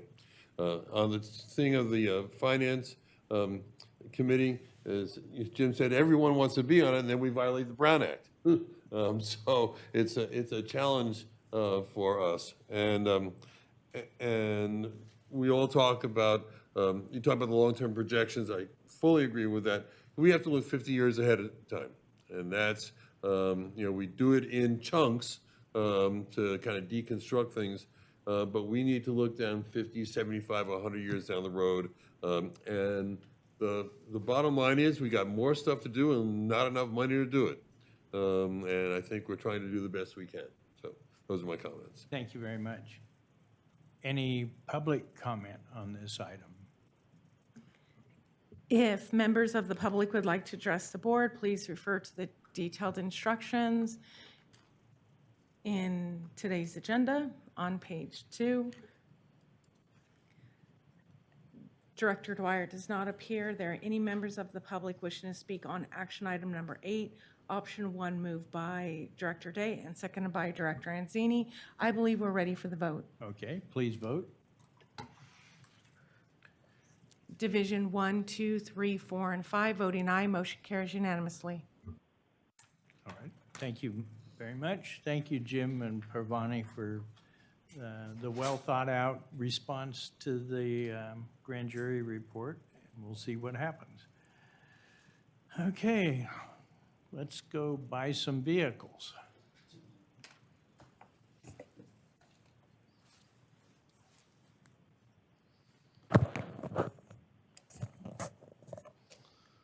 President Dwyer, members of the board, good morning. I'm going to have the honor of doing the presentation for you this morning as our fleet supervisor who's here is first day back from a well-deserved PTO. So I volunteered to give the presentation, although the agenda item and PowerPoint work closely collaborated between I like him Greg better. and I. He's definitely got a better haircut. I pointed that out to him this morning. Okay, so we're here today to present the proposed 2025 fleet replacement program purchase. First slide. So we were last here in the fall of 2023. And as you recall, what Greg has done over the past couple of years, rather than bring incrementally, try to the extent practicable, bring an aggregate of the proposed purchases for the year. So both in September here and next slide, October of 2023, there are a number of purchases for the 2024 program. My note is Greg and I were collaborating this morning, and as he pointed out, some of those vehicles are literally just now showing up. So it shows you how far ahead Greg is thinking, and vehicle and equipment reliability maintain service to our customers. And that is anticipated, unfortunately, and continuous supply chain challenges. So then in fall of, I'm sorry, that's okay. So quick summary of the issue, 19 proposed purchases today, 13 vehicles and 6 various pieces of equipment, which we'll cover. And the reason we're bringing those to you is that they've exceeded service life. And what does that mean, right? So the cost to maintain them and the amount of downtime outweighs the purchase of trying to keep them going, and makes most sense economically for the district to go ahead and replace those assets. And we have 3 different purchase types today, and I'll go over those later. They represent the most economical option. As Greg has pointed to you before, we are capital rich in our infrastructure for the type of equipment. We do, as staff point out and the public point out, we literally have more pieces of equipment than staff. And that's because of the 5 different business lines that we need to operate, the very unique terrain, as Director Enzini aptly pointed out, the types of work that we do. We do need all of these pieces of equipment. We wouldn't bring anything to you that's not out in the field regularly. We do, as you have the opportunity to visit, a very robust, fortunately, preventive maintenance program to keep these assets out on the street as long, sometimes as 30 years. One of those pieces of equipment we're coming to you today has literally been serving our county since 1995. So we have a various criteria for replacement, whether it's emissions, downtime, regulatory obligations that go into this criteria that our staff are evaluating on a regular basis. And obviously, our goal is to be out there and restore our customer service as quickly as possible. So improve reliability whenever possible. Next slide. I won't dive in the details, but as you can see, these are not fresh off the lot, brand new equipment. And most of these, as Greg has described in past years, a few years ago, we were trying to migrate to 20 years, 200,000 miles, as we saw more and more downtime. So we're slowly, incrementally trying to get back to that 15150. But it takes some time and some investment. So as you see, we are still have quite a few that are north of 200. And unfortunately, many of these are going to need to continue to be in service until ultimately those replacements are delivered some months or perhaps, as you saw at the beginning, years out. Next slide. So just a few cross-section, and Greg does a great job in coordinating with me and the other managers and supervisors throughout the district of evaluating our fleet. Where does it make sense? And we do rotate those through the more critical facilities, longer terrain, higher terrain, and we'll move assets around appropriately throughout the district. As you can see, these are, probably noticed in the vintage, that's not an old photo, that was last week at the yard. So it shows some of the older equipment that we do continue to maintain. Next slide. Vintage, thank you. What makes it vintage, 20 or 18 years? You know, I have enough gray hair, I probably shouldn't comment on that. I have one as old as your son. And then we also look at safety, which is another very important aspect. And Greg pulled this slide together, which I think is an excellent example. So we do, as you recall, we have the vacuum excavation, large trucks that you see on the highways that we do to expose conflicting utilities, et cetera. But there are a lot of times where we're in tight areas, and we actually maintain 2 of those trailered vacuum excavation on the left.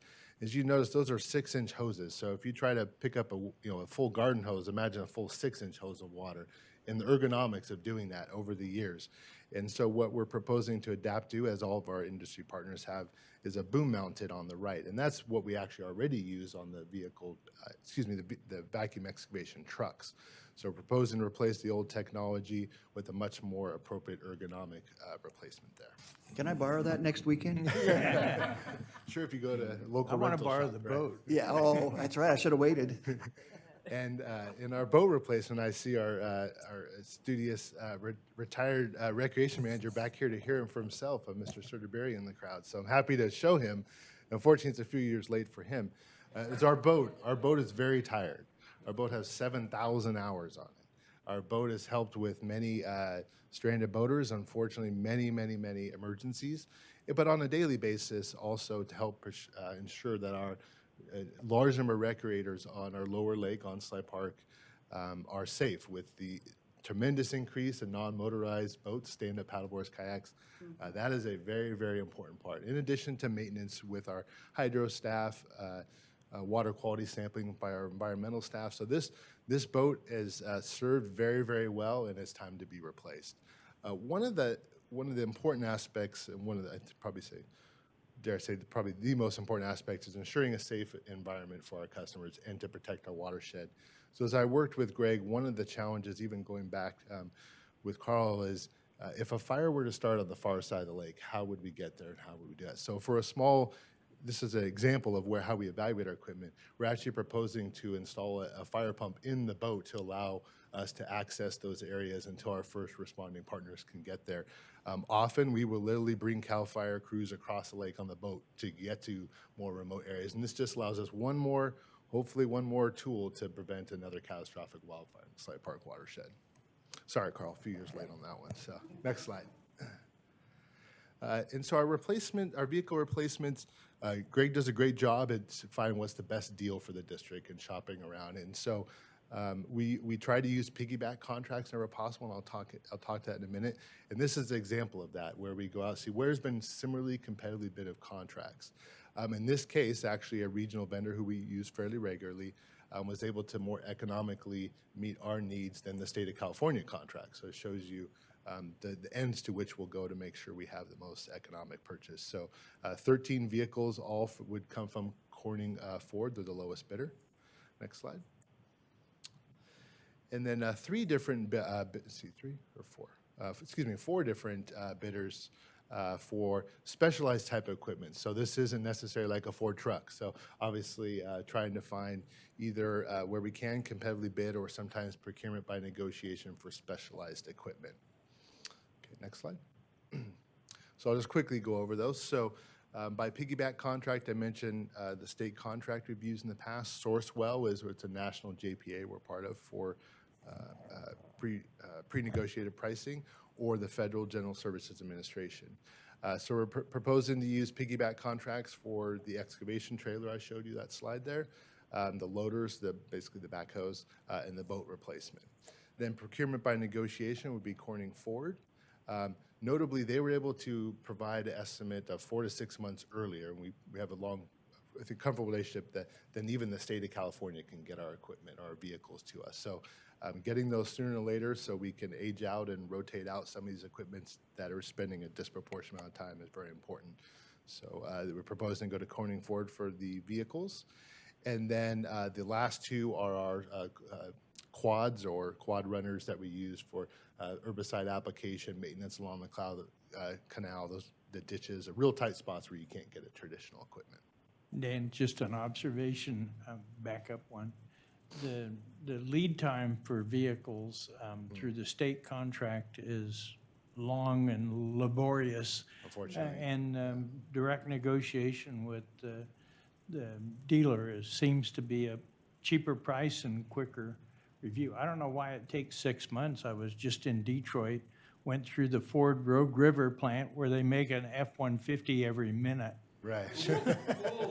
Every minute. Yeah. So Yeah. After what, 10 minutes, we should have our. Right, exactly. It should be halfway done. Yeah, and I think we're fortunate to have in the state of California with our large agricultural industry, large fleet, and so Corning Ford is one of those specialized in large fleet acquisitions. So, okay, next slide, please. So just a quick review of our CIP. So we're about 5.5, so about a little, $1.5 million or so per year over the 5-year period. And so our proposed purchase for this calendar year is $1.37 million, and I'll read through the final numbers on our option slide. Next slide. Okay, and I have to, so please bear with me, and Jen will correct me if we need to.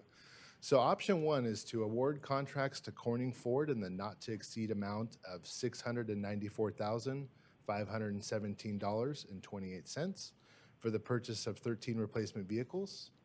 Ditch Witch West in the not-to-exceed amount of $140,220.55. Pape Machinery in the not-to-exceed amount of $286,100 $170.71. North River Boats in the not-to-exceed amount of $183,036.46.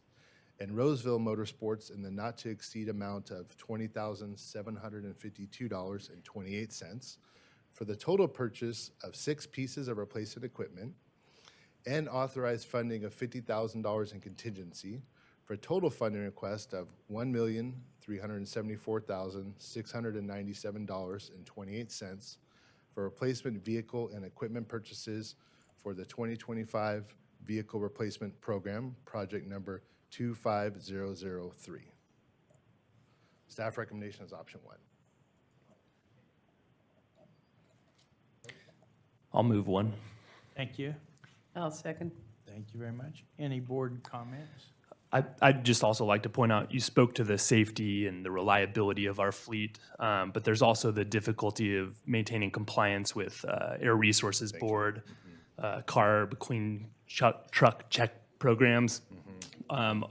If we don't make these incremental investments, there's always the chance a large portion of the fleet falls out of compliance and causes an even bigger surprise expenditure along the way.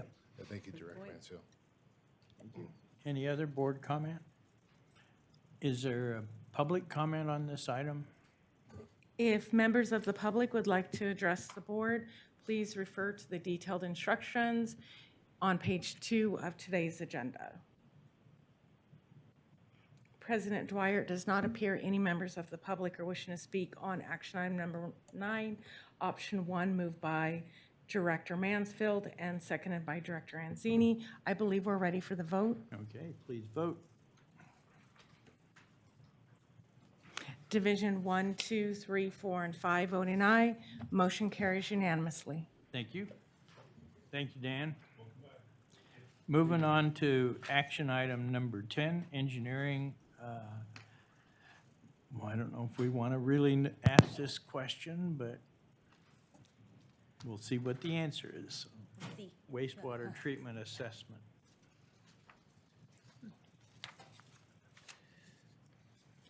Okay. Good morning, members of the board and public. I'm Stefan Shan, Senior Civil Engineer with the district. The purpose of this agenda item is to seek board's... I'll stand closer. Is this better?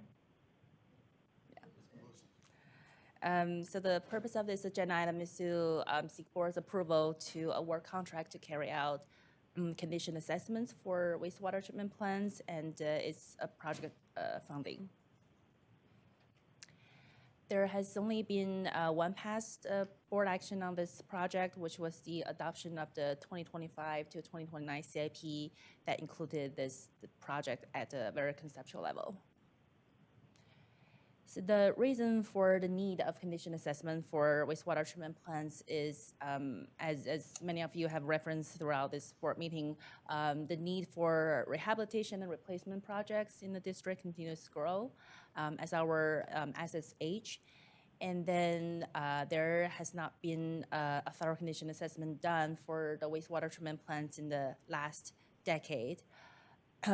Typically, the district's R&R projects are prompted by regulatory noncompliance or equipment malfunction. So we react as things happen, and that short response time does not allow ample time for planning. And as we all know, in the perfect project management world, you want to have as much as time and a chance to plan out scenarios and risk to smoothly carry out the task.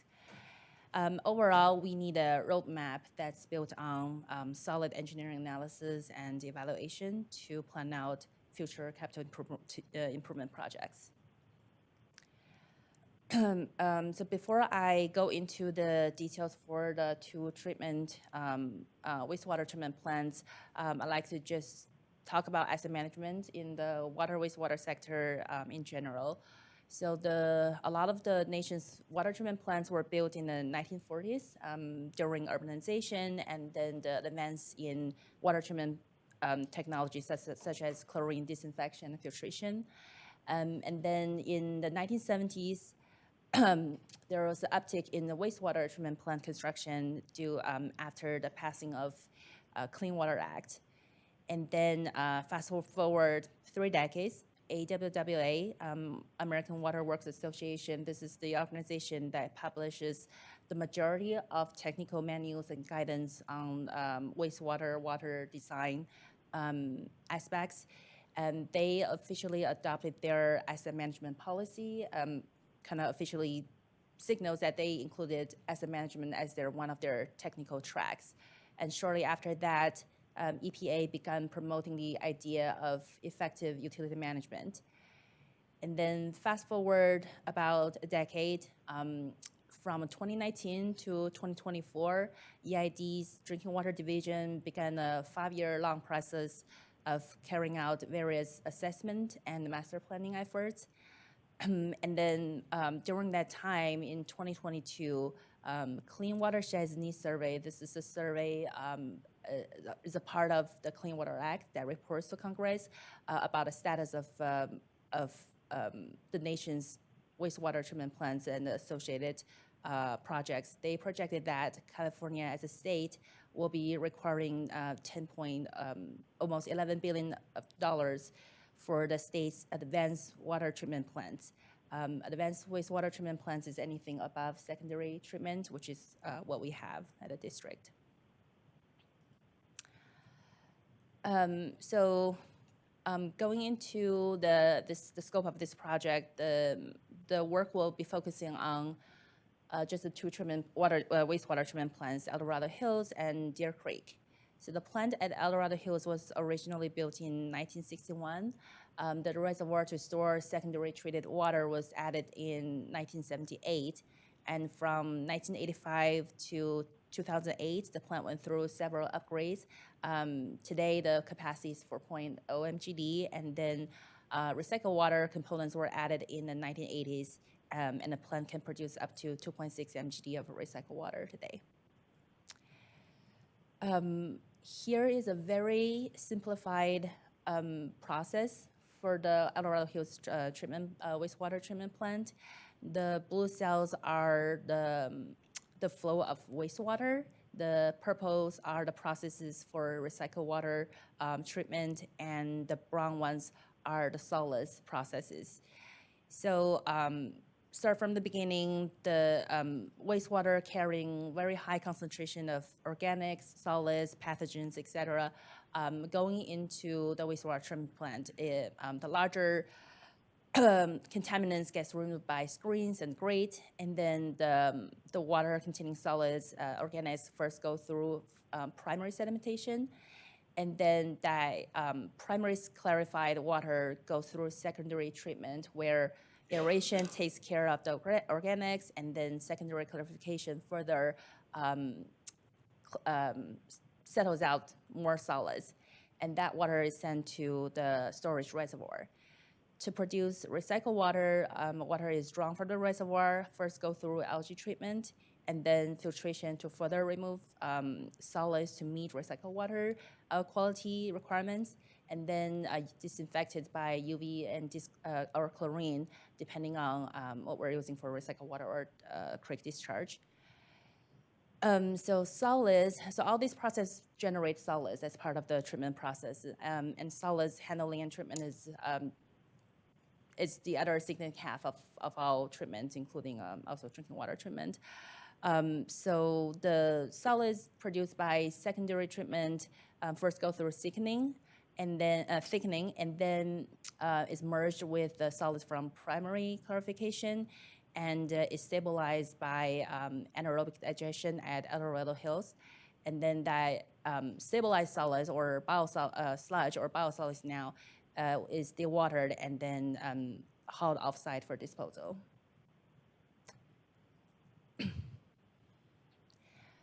Deer Creek was originally built in 1976. It went through several expansions from 1977, and then the last expansion was in the early 2000s, and that brought the plant up to 3.6 MGD capacity. And similarly, And this plant also produced recycled water. The recycled water processes were added in the 1990s, and it produces up to 1.5 mgd today.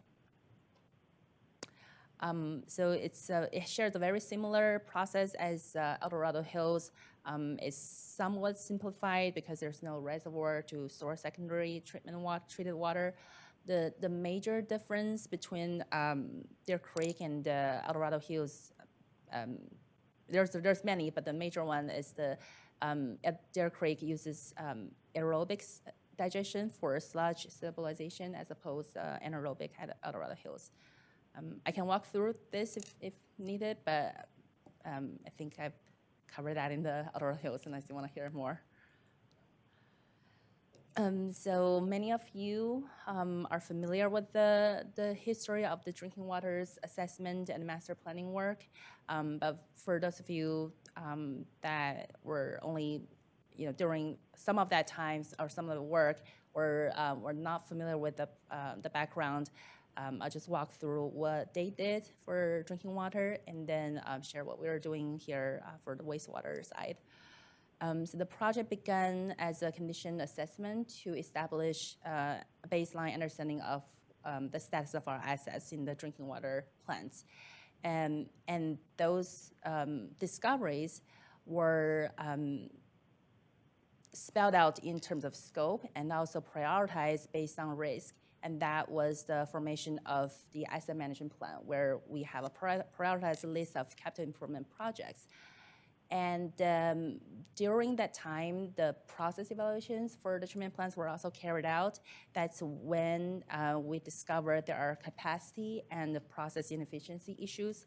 So because of the discovery of capacity needs, future expansion and large upgrade projects became conceptualized. And that's when we needed facility-focused master planning. That's the third study done by Carlo, basically laying out the phasing and the timeline and then what we need to do to bring up the plans to meet capacity and the future regulation needs. And then around the same time, the district also worked on overall system master planning. That master planning focused above and beyond just the vertical assets, the treatment plants, but also looked into what we need to do for the linear assets, the storage assets, the transmission pipes, the distribution network, our storage tanks, et cetera. For now, for the wastewater treatment plant work, we'll be focusing on the first two scope, which is to lay out the baseline, establish a baseline performance and understanding of our assets conditions, and then provide, we'll ask the consultant to provide a prioritized list of capital improvement projects for the next 20 years for the two plants. If we discover serious issues, obviously more work will have to be carried out. Back up and say that again, that this plan will lay out projects for the next 20 years. Yeah. So I think that's important to understand in context.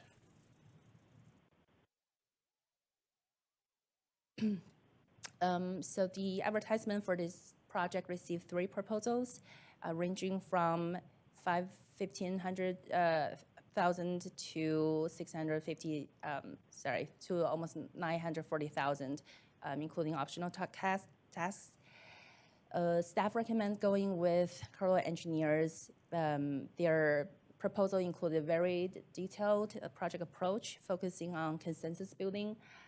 This type of study requires lots of coordination and collaboration with district staff, lots of meetings, workshops to get everyone on the same page on what we're trying to achieve. So focusing on consensus building was a desirable point for Carlo's proposal. Also, additional desirable factors from their proposals include local project leads. Both their project manager and deputy project manager are located in the Sacramento office. Their proposed staff that will be carrying out condition assessment, they're not just engineers with design experience, they actually have done condition assessment in the past. Also, we work with Carolo, and some of their executive staff on the drinking water asset management and master planning. So we have high confidence in, with this team. So the funding request at this point is $662,061 for Carolo engineers and $70,000 for capitalized labor for staff time, for a total of $732,061. The project has been seeded with $50,000 so far to carry out RFP processes, and we have spent a little bit more than that to date. The original budget for this project during very high-level concept or budget estimates at the 2024 CIP planning period was $700,000. Option 1 is to award a contract to Carolo Engineers, Inc. In the not to exceed amount of $660,061 for wastewater treatment plant condition assessments and the authorized project funding of $70,000 for capitalized labor for a total funding request of $732,061 for the wastewater treatment plant condition assessments project 24050.01. Move on. Option 1. Thank you very much. Okay, we have a motion. I'll second it. I just have one question, and maybe I missed that. Under the bid process, you had the 3 vendors who bidded. Optional, the reason why you selected Carolo was the optional, there's an optional part on it. Yeah. Oh, okay. Yeah, with optional tasks. Yes. Maybe you can clarify in this recording what they are. So the in the proposal, we listed certain goals, and because of the planning level, certain things we think that could be optional. For example, additional in-depth assessment, or for example, intrusive testing for structural components to figure out integrity of a structural component. So it's really just reserve. Yeah, it's kind of as needed, and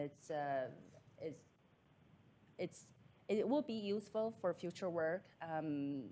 One of the optional tasks is verification of hydraulic profile, which is needed in the future for when we do carry out additional planning projects.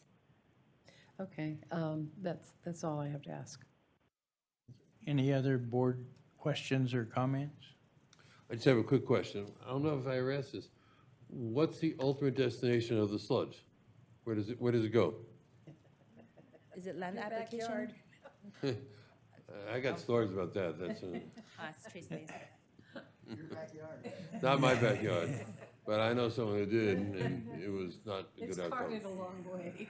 Good morning, Tracy Crane, wastewater recycle water manager. Director Mansfield, currently right now, the majority, virtually all of it, is going to a land application farm that is run by Senegro in the valley down here. We do have an option in our contract where it can be landfilled if it doesn't meet certain requirements, but almost all of it is being utilized by the Senegro farm. Okay. Just don't grow your vegetables there. Yeah, well, I know in other parts of the country that has become a major issue. But, thank you. Okay, any other board comments, questions? Are there any public comments on this item? If members of the public would like to address the board, please refer to today's agenda for instructions. President Dwyer, it does not appear there are any members of the public wishing to speak on action item number 10. Option 1 moved by Director Penn and seconded by Director Anzini. I believe we're ready for the vote. Okay, please vote. Division 1, 2, 3, 4, and 5, voting aye. Motion carries unanimously. Thank you. Okay, moving on to action item 11, information technology. Good morning, Board. Aaron Kennedy, your IT Director. Today, we're bringing before you a contract for our virtualization software renewal. So just quick previous board actions. The last time we came to the board was back in July of 2022 when we had requested and received approval for a 3-year renewal for the software license that we're talking about today. And at that time, we also did an expansion in addition to several of their security features. That's what that whole project was there. And so now this is the renewal, once that upgrade was there and in place, and that warranty period is now coming to a close in about a month and a week. So we can go to the next one. So we use VMware. That's the particular technology we use for virtualization of our servers and desktops. They are the 800-pound gorilla in the market. They are considered the #1 player in this. And up until recently, everybody liked using this product. It was one of the best ones out in the market and one of the best ones cost-wise, cost-effectiveness. Continuing support on this ensures reliable system performance. We're able to get the latest variations of their software upgrades when we have issues, which are thankfully minimal. We get support very rapidly from them, and also security updates and training and such. As I mentioned before, it expires in about a month and a week. But part of the reason we're before you, and this is a action item instead of a consent, which I usually prefer, the renewal costs have increased. Just a quick update for those who are not tech geeks. Virtualization allows us to run multiple virtual servers and or desktops, because we do have a virtual desktop environment here, on one physical server, or in our case, multiple physical servers in a cluster environment. And that allows them to operate independently, as if you have your own laptop or computer, but shared resources. So if you think about it for a moment, you have your laptop or tablet or any device on there, and you're not using it right this second, those resources are just sitting there. And so people tend to use and then not use, use and then not use. And by virtualizing it, sharing those resources, they're available as you need them, but those physical resources are also used by other people at the same time. That's actually called the software that allows you to do that is called hypervisor. Again, we use VMware for it. Some of the benefits, as we've put here, is higher availability, lower costs, disaster recovery, and such. So in a cluster environment like we have, if you're on one physical server and there's a problem with that physical piece of equipment, it can rapidly transfer to the other piece of equipment. When we know it's going to have that and we move it, you have less than a microsecond of delay. You can actively be typing, and then it keeps working. It is that quickly, that delay. In a disaster recovery environment in ours, it does take a little bit to go from one site to another, but I don't have to reinstall things. I don't have to physically move pieces. Things are there. So if we go to the next one, I just have a quick, and please excuse the crudeness. This is my hand drawing. I wasn't able to find a free one that showed here, but really this is kind of what it's showing is you have these individual servers or desktops that run, they have their own applications, their own OS or operating systems. And the hardware, they think they have full control, but they don't. You actually have the hypervisor, VMware in this case, that controls that allocation and access. And I didn't show it in the pictures, but if we had multiple servers as we do in a cluster, it will go to one or the other. You have no idea which set of servers. Are they the ones here? Are the ones in the backup site? You have no idea because it just runs, it just works for you. Well, like I said, VMware, up until recently, the market loved it. Well, Broadcom, a separate company, so VMware the technology and VMware the company name used to be the same. They are now owned by Broadcom. So the company we purchased from is Broadcom, VMware is now the product. They purchased them back in 2003, and part of that was they saw what was great, and they thought more money could be made out of it. So they've changed their licensing model. And really what it's done is it's reduced the available number of different variations. And I'm gonna, if you allow me a moment, I'm gonna use an analogy. We just bought a bunch of trucks here recently. We understand that, you know, if we're gonna go buy a truck and we're gonna go buy Ford, they are the truck manufacturer in the world. They have Maverick, Ranger, F-150, 250, 350 on, those are models. Within there you have the trim, you have your standard, your two-wheel drive, four-wheel drive, your limited, your platinum. So there's every variation, whichever one you want, we got one for you. What VMware or what Broadcom has done is say, but we have to maintain all those. So what they started to do in 2003 is remove the trims. So you could still get a Maverick, a Ranger, an F-150, and so on, but what you didn't have was every variation from limited to platinum to this, to that. Oh, you want the sunroof? We got that for you, this. Now what they went to is you just have one of each, or really two of each of those. Well, in 2025, about 3 months ago, they are now getting rid of the model lines. So they are saying, we still have the Maverick, and we have the 250, and we have the 450. What we don't have is the 150. We don't have those ones in between, and that's where we fall into. It just so happens we were close to that top upper tier in what we were using, so like an equivalent, and again, I'm not using the analogy 100%, because it's not 100%, but we were using 250s. But the higher end version of a 250, now the only version available is a 350 base model. So we have to kind of step up to this. Our other industry players, other utility districts, municipalities, they were using 150s. They can't go down to a Maverick. They're having to go from a 150 to a 350, and now they have capacity they don't need to use. So while we do have a kind of price increase, ours is nowhere near what some of our compatriots have had. So we'll get into those ones.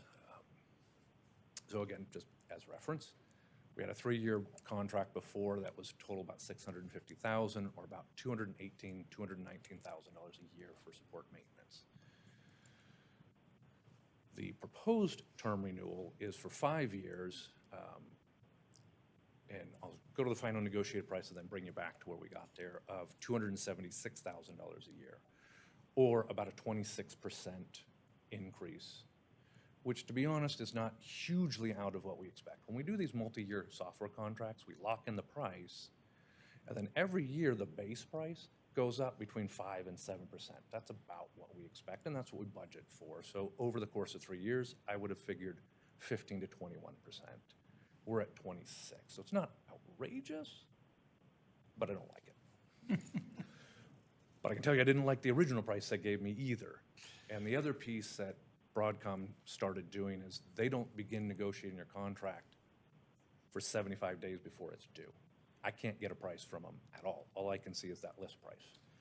I wasn't going to do the list price. And I do want to call out my staff, and I know I'm not supposed to, so I'm just going to say their first names, Dan and James. Oh, okay, well, sure. Dan and James, they work really hard with our vendors and our contracts and looking through different procurement contracts to find us the best price. I mean, they were on the phones up until as Jennifer will think, until I had to post this. We were working on this here. But I will say that the original government discounts were, if you just call, it was gonna be $480, or more than double what we had paid. Most governments were getting at $380,000 a year for the number of licenses we have. Ultimately, we went through and we got to this number. But it is because we're gonna commit for 5 years. If we can go to that. For clarity, that's Dan Stevenson and James Proctor. Thank you. I get a little fast up here. Now, we did also look at some alternatives, and we really were looking at austerity plans by doing this. One is changing our backup site from a hot to a warm site. So right now, we can, with the way that we have clustering and how it works, is we can go, if this building catches fire and disappears, we can be 95% operation within 1 hour. And let me caveat that, by the time staff gets down to our backup site, it's about an hour. So there's a lot of things that will automatically come up, but they won't take over until manual intervention. We wouldn't want both sites operational simultaneously. We could change some of that. It would take about 3 days to be 95% operational. We'd be about 50% operational in an hour, 95% operational in 3 days, and 100% operational by the end of the week. That would save us about $25,000 a year in software. The risk on that one, I'm not recommending just because the downtime alone would exceed it. Alternative 2, we looked at, well, let's not buy Broadcom support. Let's buy third-party support. We can do that with the current licenses we have. They're called perpetual license. We buy them once, you pay for the maintenance going till you do that. But it does mean we can no longer get any additional software upgrades. Not a huge thing in year 1, but year 2, 3, from then on, we really have to be looking at something else. We do get security upgrades, but not process upgrades, and it is support from somebody who says we can support it, not the guys who make it themselves. We had a third option was, well, let's just do a one-year renewal and go to a different hypervisor, go to one of the other market players. But one, we wouldn't get multi-year discounts. Staff was able to get it from the government rate of $380,000 a year to $330,000 a year, roughly. It's $333,000 something. But that locks us into, we are going to buy a new system in 1 year, and we will have transferred from it in 1 year, and 1 month, and a week from today. I could do it, but it's very difficult. The other side of that is we had just replaced hardware for this system about 18 months ago. So that's what I was going to ask you. So it turns out that while many of the equipment are from one hypervisor to the other, half of our equipment is not. We would have to buy about half of our equipment over again. And we did the math on it between this one costing us additional money, what the other one would be, and hardware. We would break even about the end of year 3. Not what I would recommend. We can do it, but not what we recommend. So what we're recommending is, oh, and sorry, it's good to hear, but that equipment we bought about 18 months ago has about a 7-year lifespan. So what we're proposing is to go ahead and continue with VMware through 5 years, through the lifespan of our equipment, and we continue as we're doing, as what we know, and we've put in a lot of effort and resources, but we will be looking for alternatives, and we will find alternatives, because my expectation is Broadcom won't be giving us these discounts next time through, and there will be even fewer models. We expect them to only have one version of license, which would be the equivalent of an F650. Something we have no need for. 350 is a little more than what we need. So that's where we're at right now. Do you think they're just trying to squeeze the cash cow by eliminating products, which means they can reduce service, and they want a 5-year agreement now? It is multitude. One of the things, okay. My feeling versus what they say. So my feeling is the first half. The second half really is what they're doing is, hey, if you're not using all of our features, why are we building all these features? Go find another product. Use some of these other products that don't use them. Again, like if you were using the equivalent of a Maverick version, you just need a pickup. You don't really care. You don't need the 2-ton capacity. You don't need the dually. And that's what it looks like they're doing. We're going to concentrate. We will be the 800-pound gorillas for enterprise, for Azure, the guys who are doing thousands of servers versus 100 and something. And we don't need worldwide capacity. We need here. And that's really what it looks like they're doing. And eventually my expectation is that's all they will do. And they're just moving that way. Yes. Couple questions for you so that people understand a little bit about the tech world. The software we have here at the district, we support SCADA. Yes, ma'am. We support all the Office products. Yes. We support CIS, Customer Database. Customer Information System, yeah. Yes. What other products that are all currently running? So all that runs on this type of environment Right. is everything computer related. And I will say, a couple of our SCADA sites actually still use physical servers just because of their remote location. Because of lack of Lack of communication. solid Okay. communications to them. And it's a smaller SCADA site. In order for the VMware to be there, I got to buy a big server. Right. I don't really need it there for one application, but everything that we do computer, so our, Okay, now that you've answered those questions. For sure. The other question is regarding the backups. How often have we had to worry about that hot backup versus warm? well, a couple of weeks ago, Okay, don't have to give me, no, but yes. not you've details, used it. but a couple of weeks ago, we actually had an accidental shutdown of our server site. We were doing a fire alarm test, Okay, and we knew better, but touched the button anyway. So it shut worked. down, and So it came worked. down. So it worked. and yes. that So- was hot. And that was a hot standby, so there was some interruption, but again, Right. sub-hour, the backup site was operational. in that same period of time, we got the primary site operations, so we had to switch back really quickly, but yes. Okay. So the other part is, what options have we not used? Or Because you, feature sets. well, you said that Broadcom said if you're not going to be using these features, we'll just give you this flat rate or whatever. But earlier you said the options will all be used. So, for example, they have like Just make it brief. yeah, short version. Yes. They have what they call, I don't remember the exact name, but it's live disaster recovery, where you actually run your systems simultaneously Okay. at both Yeah, locations. that's the parallel. Right. And it's parallel processing where you are literally running all of your servers and desktops at your Correct. backup site and your live site for, Right. for And less than a second delay. And sometimes that's used when you're doing an upgrade on another one. Correct. And so Okay. we will do that. And so that's there. We will use it for that, but we don't have a need for that service because, You might someday. well, where In we look at 5 the- years. Well, in 5 years, we will probably use that Okay. functionality at some point in time. The issue is we would not have paid for it. Okay. Because the version we had 1 hour, we felt was a good That's enough fine. use. So. That's fine. Thanks for answering those questions. Any other board questions or comment? Uh-oh. I was just going to say it appears that Broadcom has done a good job of perhaps market research and finding just how hard they can squeeze their customers without forcing them to make an alternative choice.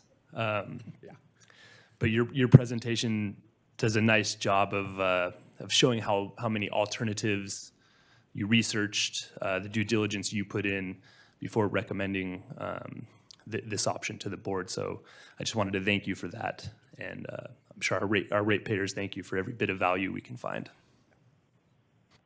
Any other board comments? Do we have a motion and a 2nd? I'll make the motion with a comment.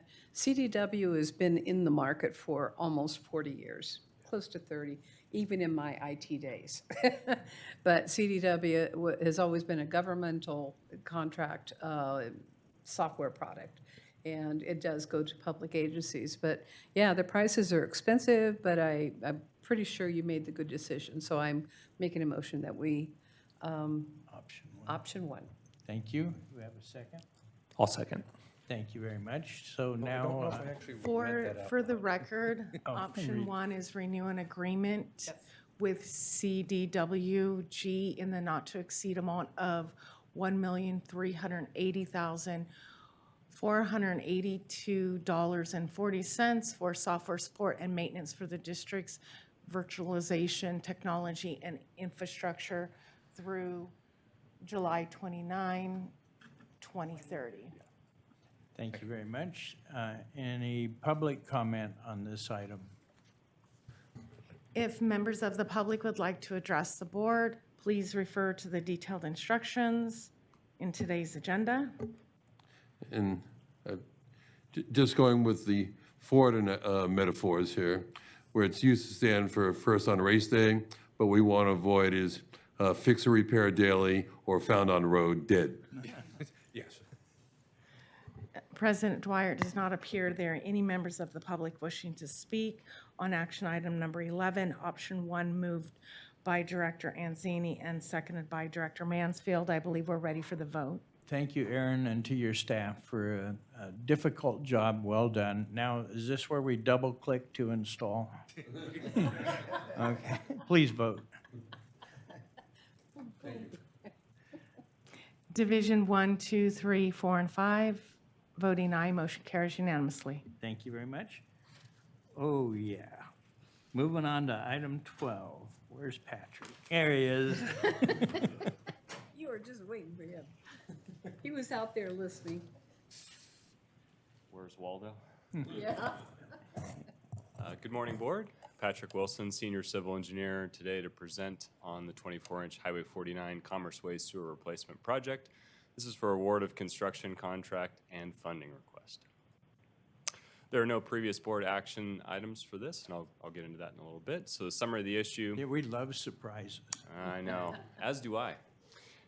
So summary of the issue, staff identified a 160-foot section of a partially collapsed gravity sewer line that's located in Diamond Springs off Highway 49, Pleasant Valley Road also near Missouri Flat.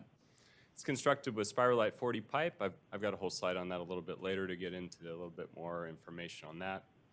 And the approximate depth is about 13 to 15 feet to the top of the pipe. And in order to complete this replacement repair, flows will need to be bypassed during the repair itself and then subsequently restored at the completion of the project. Next slide. Just a little bit of background. So as part of the district's ownership of the sewer system, we do follow the sewer system management plan, of which the operations and maintenance program is included in that. This includes a routine CCTV of the sewer system, and once every 10 years at a minimum. This portion of gravity sewer was, this partial collapse, was identified as part of that program. Next slide. So the collection system, as it's composite, so we have about 650 miles of pipe, and of which this particular section that's partially collapsed is included in the gravity mains, which makes up about 63% of that pie. Next slide. And then of the pipe material, as you can see, we have 2% other. That's actually where Spiralite fits in. It's a very small, even in that 2% section. I've got a slide on that a little bit later about how many linear feet we do have in the system. Just wanted to give a point of reference that it is a very small segment of the pipe that we do own in the collection system. Next slide. So Spiralite 40 originally was marketed as a cost-competitive alternative to other gravity sewer pipeline materials back in the 1980s. That was a bell and spigot joint design, very similar to what you'll see in a standard PVC install today. Of course, it was corrosion resistant, had a maximum buried depth of about 18 feet above groundwater. So off to the right there, I just wanted to provide a little bit of information. So that's the little screenshot there where it says GWL, so that's groundwater level, and then it has the pipe and the description of it. Effectively, that's 18 feet from the top of the pipe up, would be above the groundwater table. However, the depth of cover where it would be permissible for the groundwater level is that height divided by 2. This pipe, just for reference, was installed in Diamond Springs and also the former Mud Springs in the town of El Dorado. As you can imagine, the aforementioned 2 cities there both have tremendous amount of groundwater. What we've seen district staff in exposing these pipes over the years, we've seen it as shallow as a foot, maybe up to 3 feet, but there's groundwater present. So one of the challenges of that is the additional ground pressure that these pipes see. Given the installation and that depth, it's beyond what the design criteria was for it. And other sections of this pipeline, of this segment along Highway 49, we've identified in the record drawings to be about 10 to 12 feet deep. There are some sections that do fall under that caveat. The vast majority of it is within 3 and 5 feet depth. However, there are some deeper sections that still remain, even with the replacement of this project. And that photo on the far right, just to give some context, so Spiralite pipe it's effectively a high-density polyethylene pipe that also has, it's very thin-walled, as you can see in that photo, but it also has hollow ribs in it as well to provide structural integrity and added rigidity to that pipe. Again, that all boils down to what its available maximum ground pressure loading, and based on the design, as I mentioned, in this particular instance, we're a little bit outside of those requirements. Next slide. So Spiralite in the collection system, so shown in red are the gravity mains that are made of Spiralite that have been inspected. And then orange is the remaining section that we have. It's down by the Deer Creek wastewater treatment plant. It's a small section there. Next slide, please. So of the inspection that has been completed since this defect was found, we've completed approximately 60% of the 11,630 linear feet that are in the system. So far, we've only found minor condition defects. They don't need to be addressed immediately, and we plan to complete the remaining inspections of the Spiralite pipe in the system by the end of the year. Staff's been waiting on some additional equipment in order to complete those inspections. And just like anything within our capital improvement project, we're prioritizing these for replacement. We obviously are looking at the risk of failure and the consequence of failure anytime we're looking at placing anything on the CIP and moving around priorities. Next slide. So the current condition, just a photo on the right kind of gives you the where. So on the left is Commerce Way that's teeing into Highway 49 there, and the Missouri Flat is just to the east. So looking between the two manholes, manhole 064 and manhole 063, we're looking at approximately 160 linear feet that has been partially collapsed between those two lower photos. You can see photo coming out of manhole 064 on the left and coming back from manhole 063 on the right, kind of in the middle of the screen. And then, then a couple other items. So just to give context, the red line shows the location of that 24-inch spiral light underneath the power line there. That's a pole guy wire that effectively will need to be moved within the project. It is within the Caltrans right-of-way, so the district is responsible for moving that utility because in order to dig down about 15 feet or more to install this pipeline, we will need to harness that PG&E pole. So we're working actively with PG&E to come up with a temporary plan to allow for construction of this project. So there's no problem with easements then, because that is in. Correct. Correct. So just for context, this same pipeline that was installed in 1989 goes all the way down, not just from more or less Missouri Flat and Highway 49, it goes all the way down to El Dorado Lift Station. There was a section of 30-inch back in 2016 that did fail in a similar fashion in front of Poor Reds. As you can see in the bottom left photo, that was the initial video, and then effectively that's the middle photo is showing it fully exposed, and then on the right we're completing the replacement. That project in scale was about 40 linear feet, and we were working 24 hours a day to complete that repair because the road was actually starting to fail. Next slide. So because of this project being identified and the need to complete this before winter of this year, a condensed bidding process was proceeded where we solicited the project to 3 proven contractors who were able to quickly mobilize construction resources to perform the work. Mandatory pre-bid was on April 29th, and bids were received on June 3rd. Doug Veerkamp General Engineering was the low at $315,970. Of note, Siblon Reed Construction was the 3rd company. We did have a communication with them post the bid opening. They had identified that the project was in their ability. However, their staff that would be available to perform the work are all already spoken for on other projects for the rest of the summer, and they didn't have available staff to put, especially for the depths of this particular project. Next slide. The project is exempt from California Environmental Quality Act, Class 2 replacement or reconstruction of existing facilities of on the same site with the same purpose and capacity.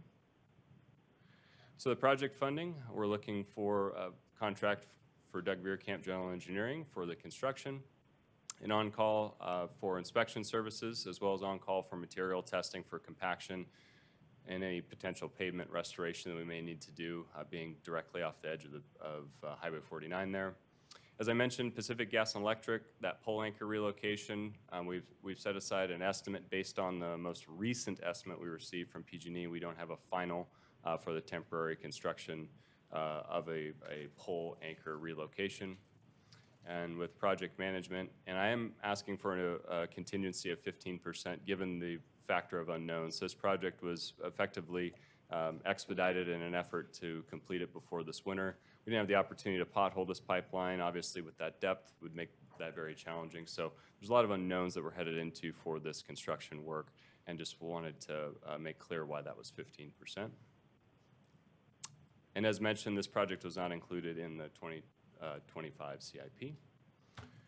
So option 1, award a contract in the not-to-exceed amount of $315,970 to Doug Veerkamp General Engineering for construction and authorize project funding of $40,000 for construction inspection services, $12,000 for material testing services, $50,000 for capitalized labor, $25,000 for guy wire relocation, and $66,445 for contingency for a total funding request of $509,415 for the 24-inch Highway 49 Commerce Way Sewer Replacement Project, project number 25024.01. Option and recommendations, option 1. Move on. Questions? Thank you very much, Director Penn. Thank you, Director Anzini. Any board comments? So Patrick, is it currently impeding the flow, the collapse? Not in summer flows, it's not, no. Okay, but we need to get on it before the winter for the I&I. And so, and there's been no release, it's still intact, but it's collapsed. Correct. Thank you. Any other board comment? I did miss your knife as a reference point in the photographs. It doesn't do so well at 18 feet down. Yeah, okay. All righty, any public comment on this item?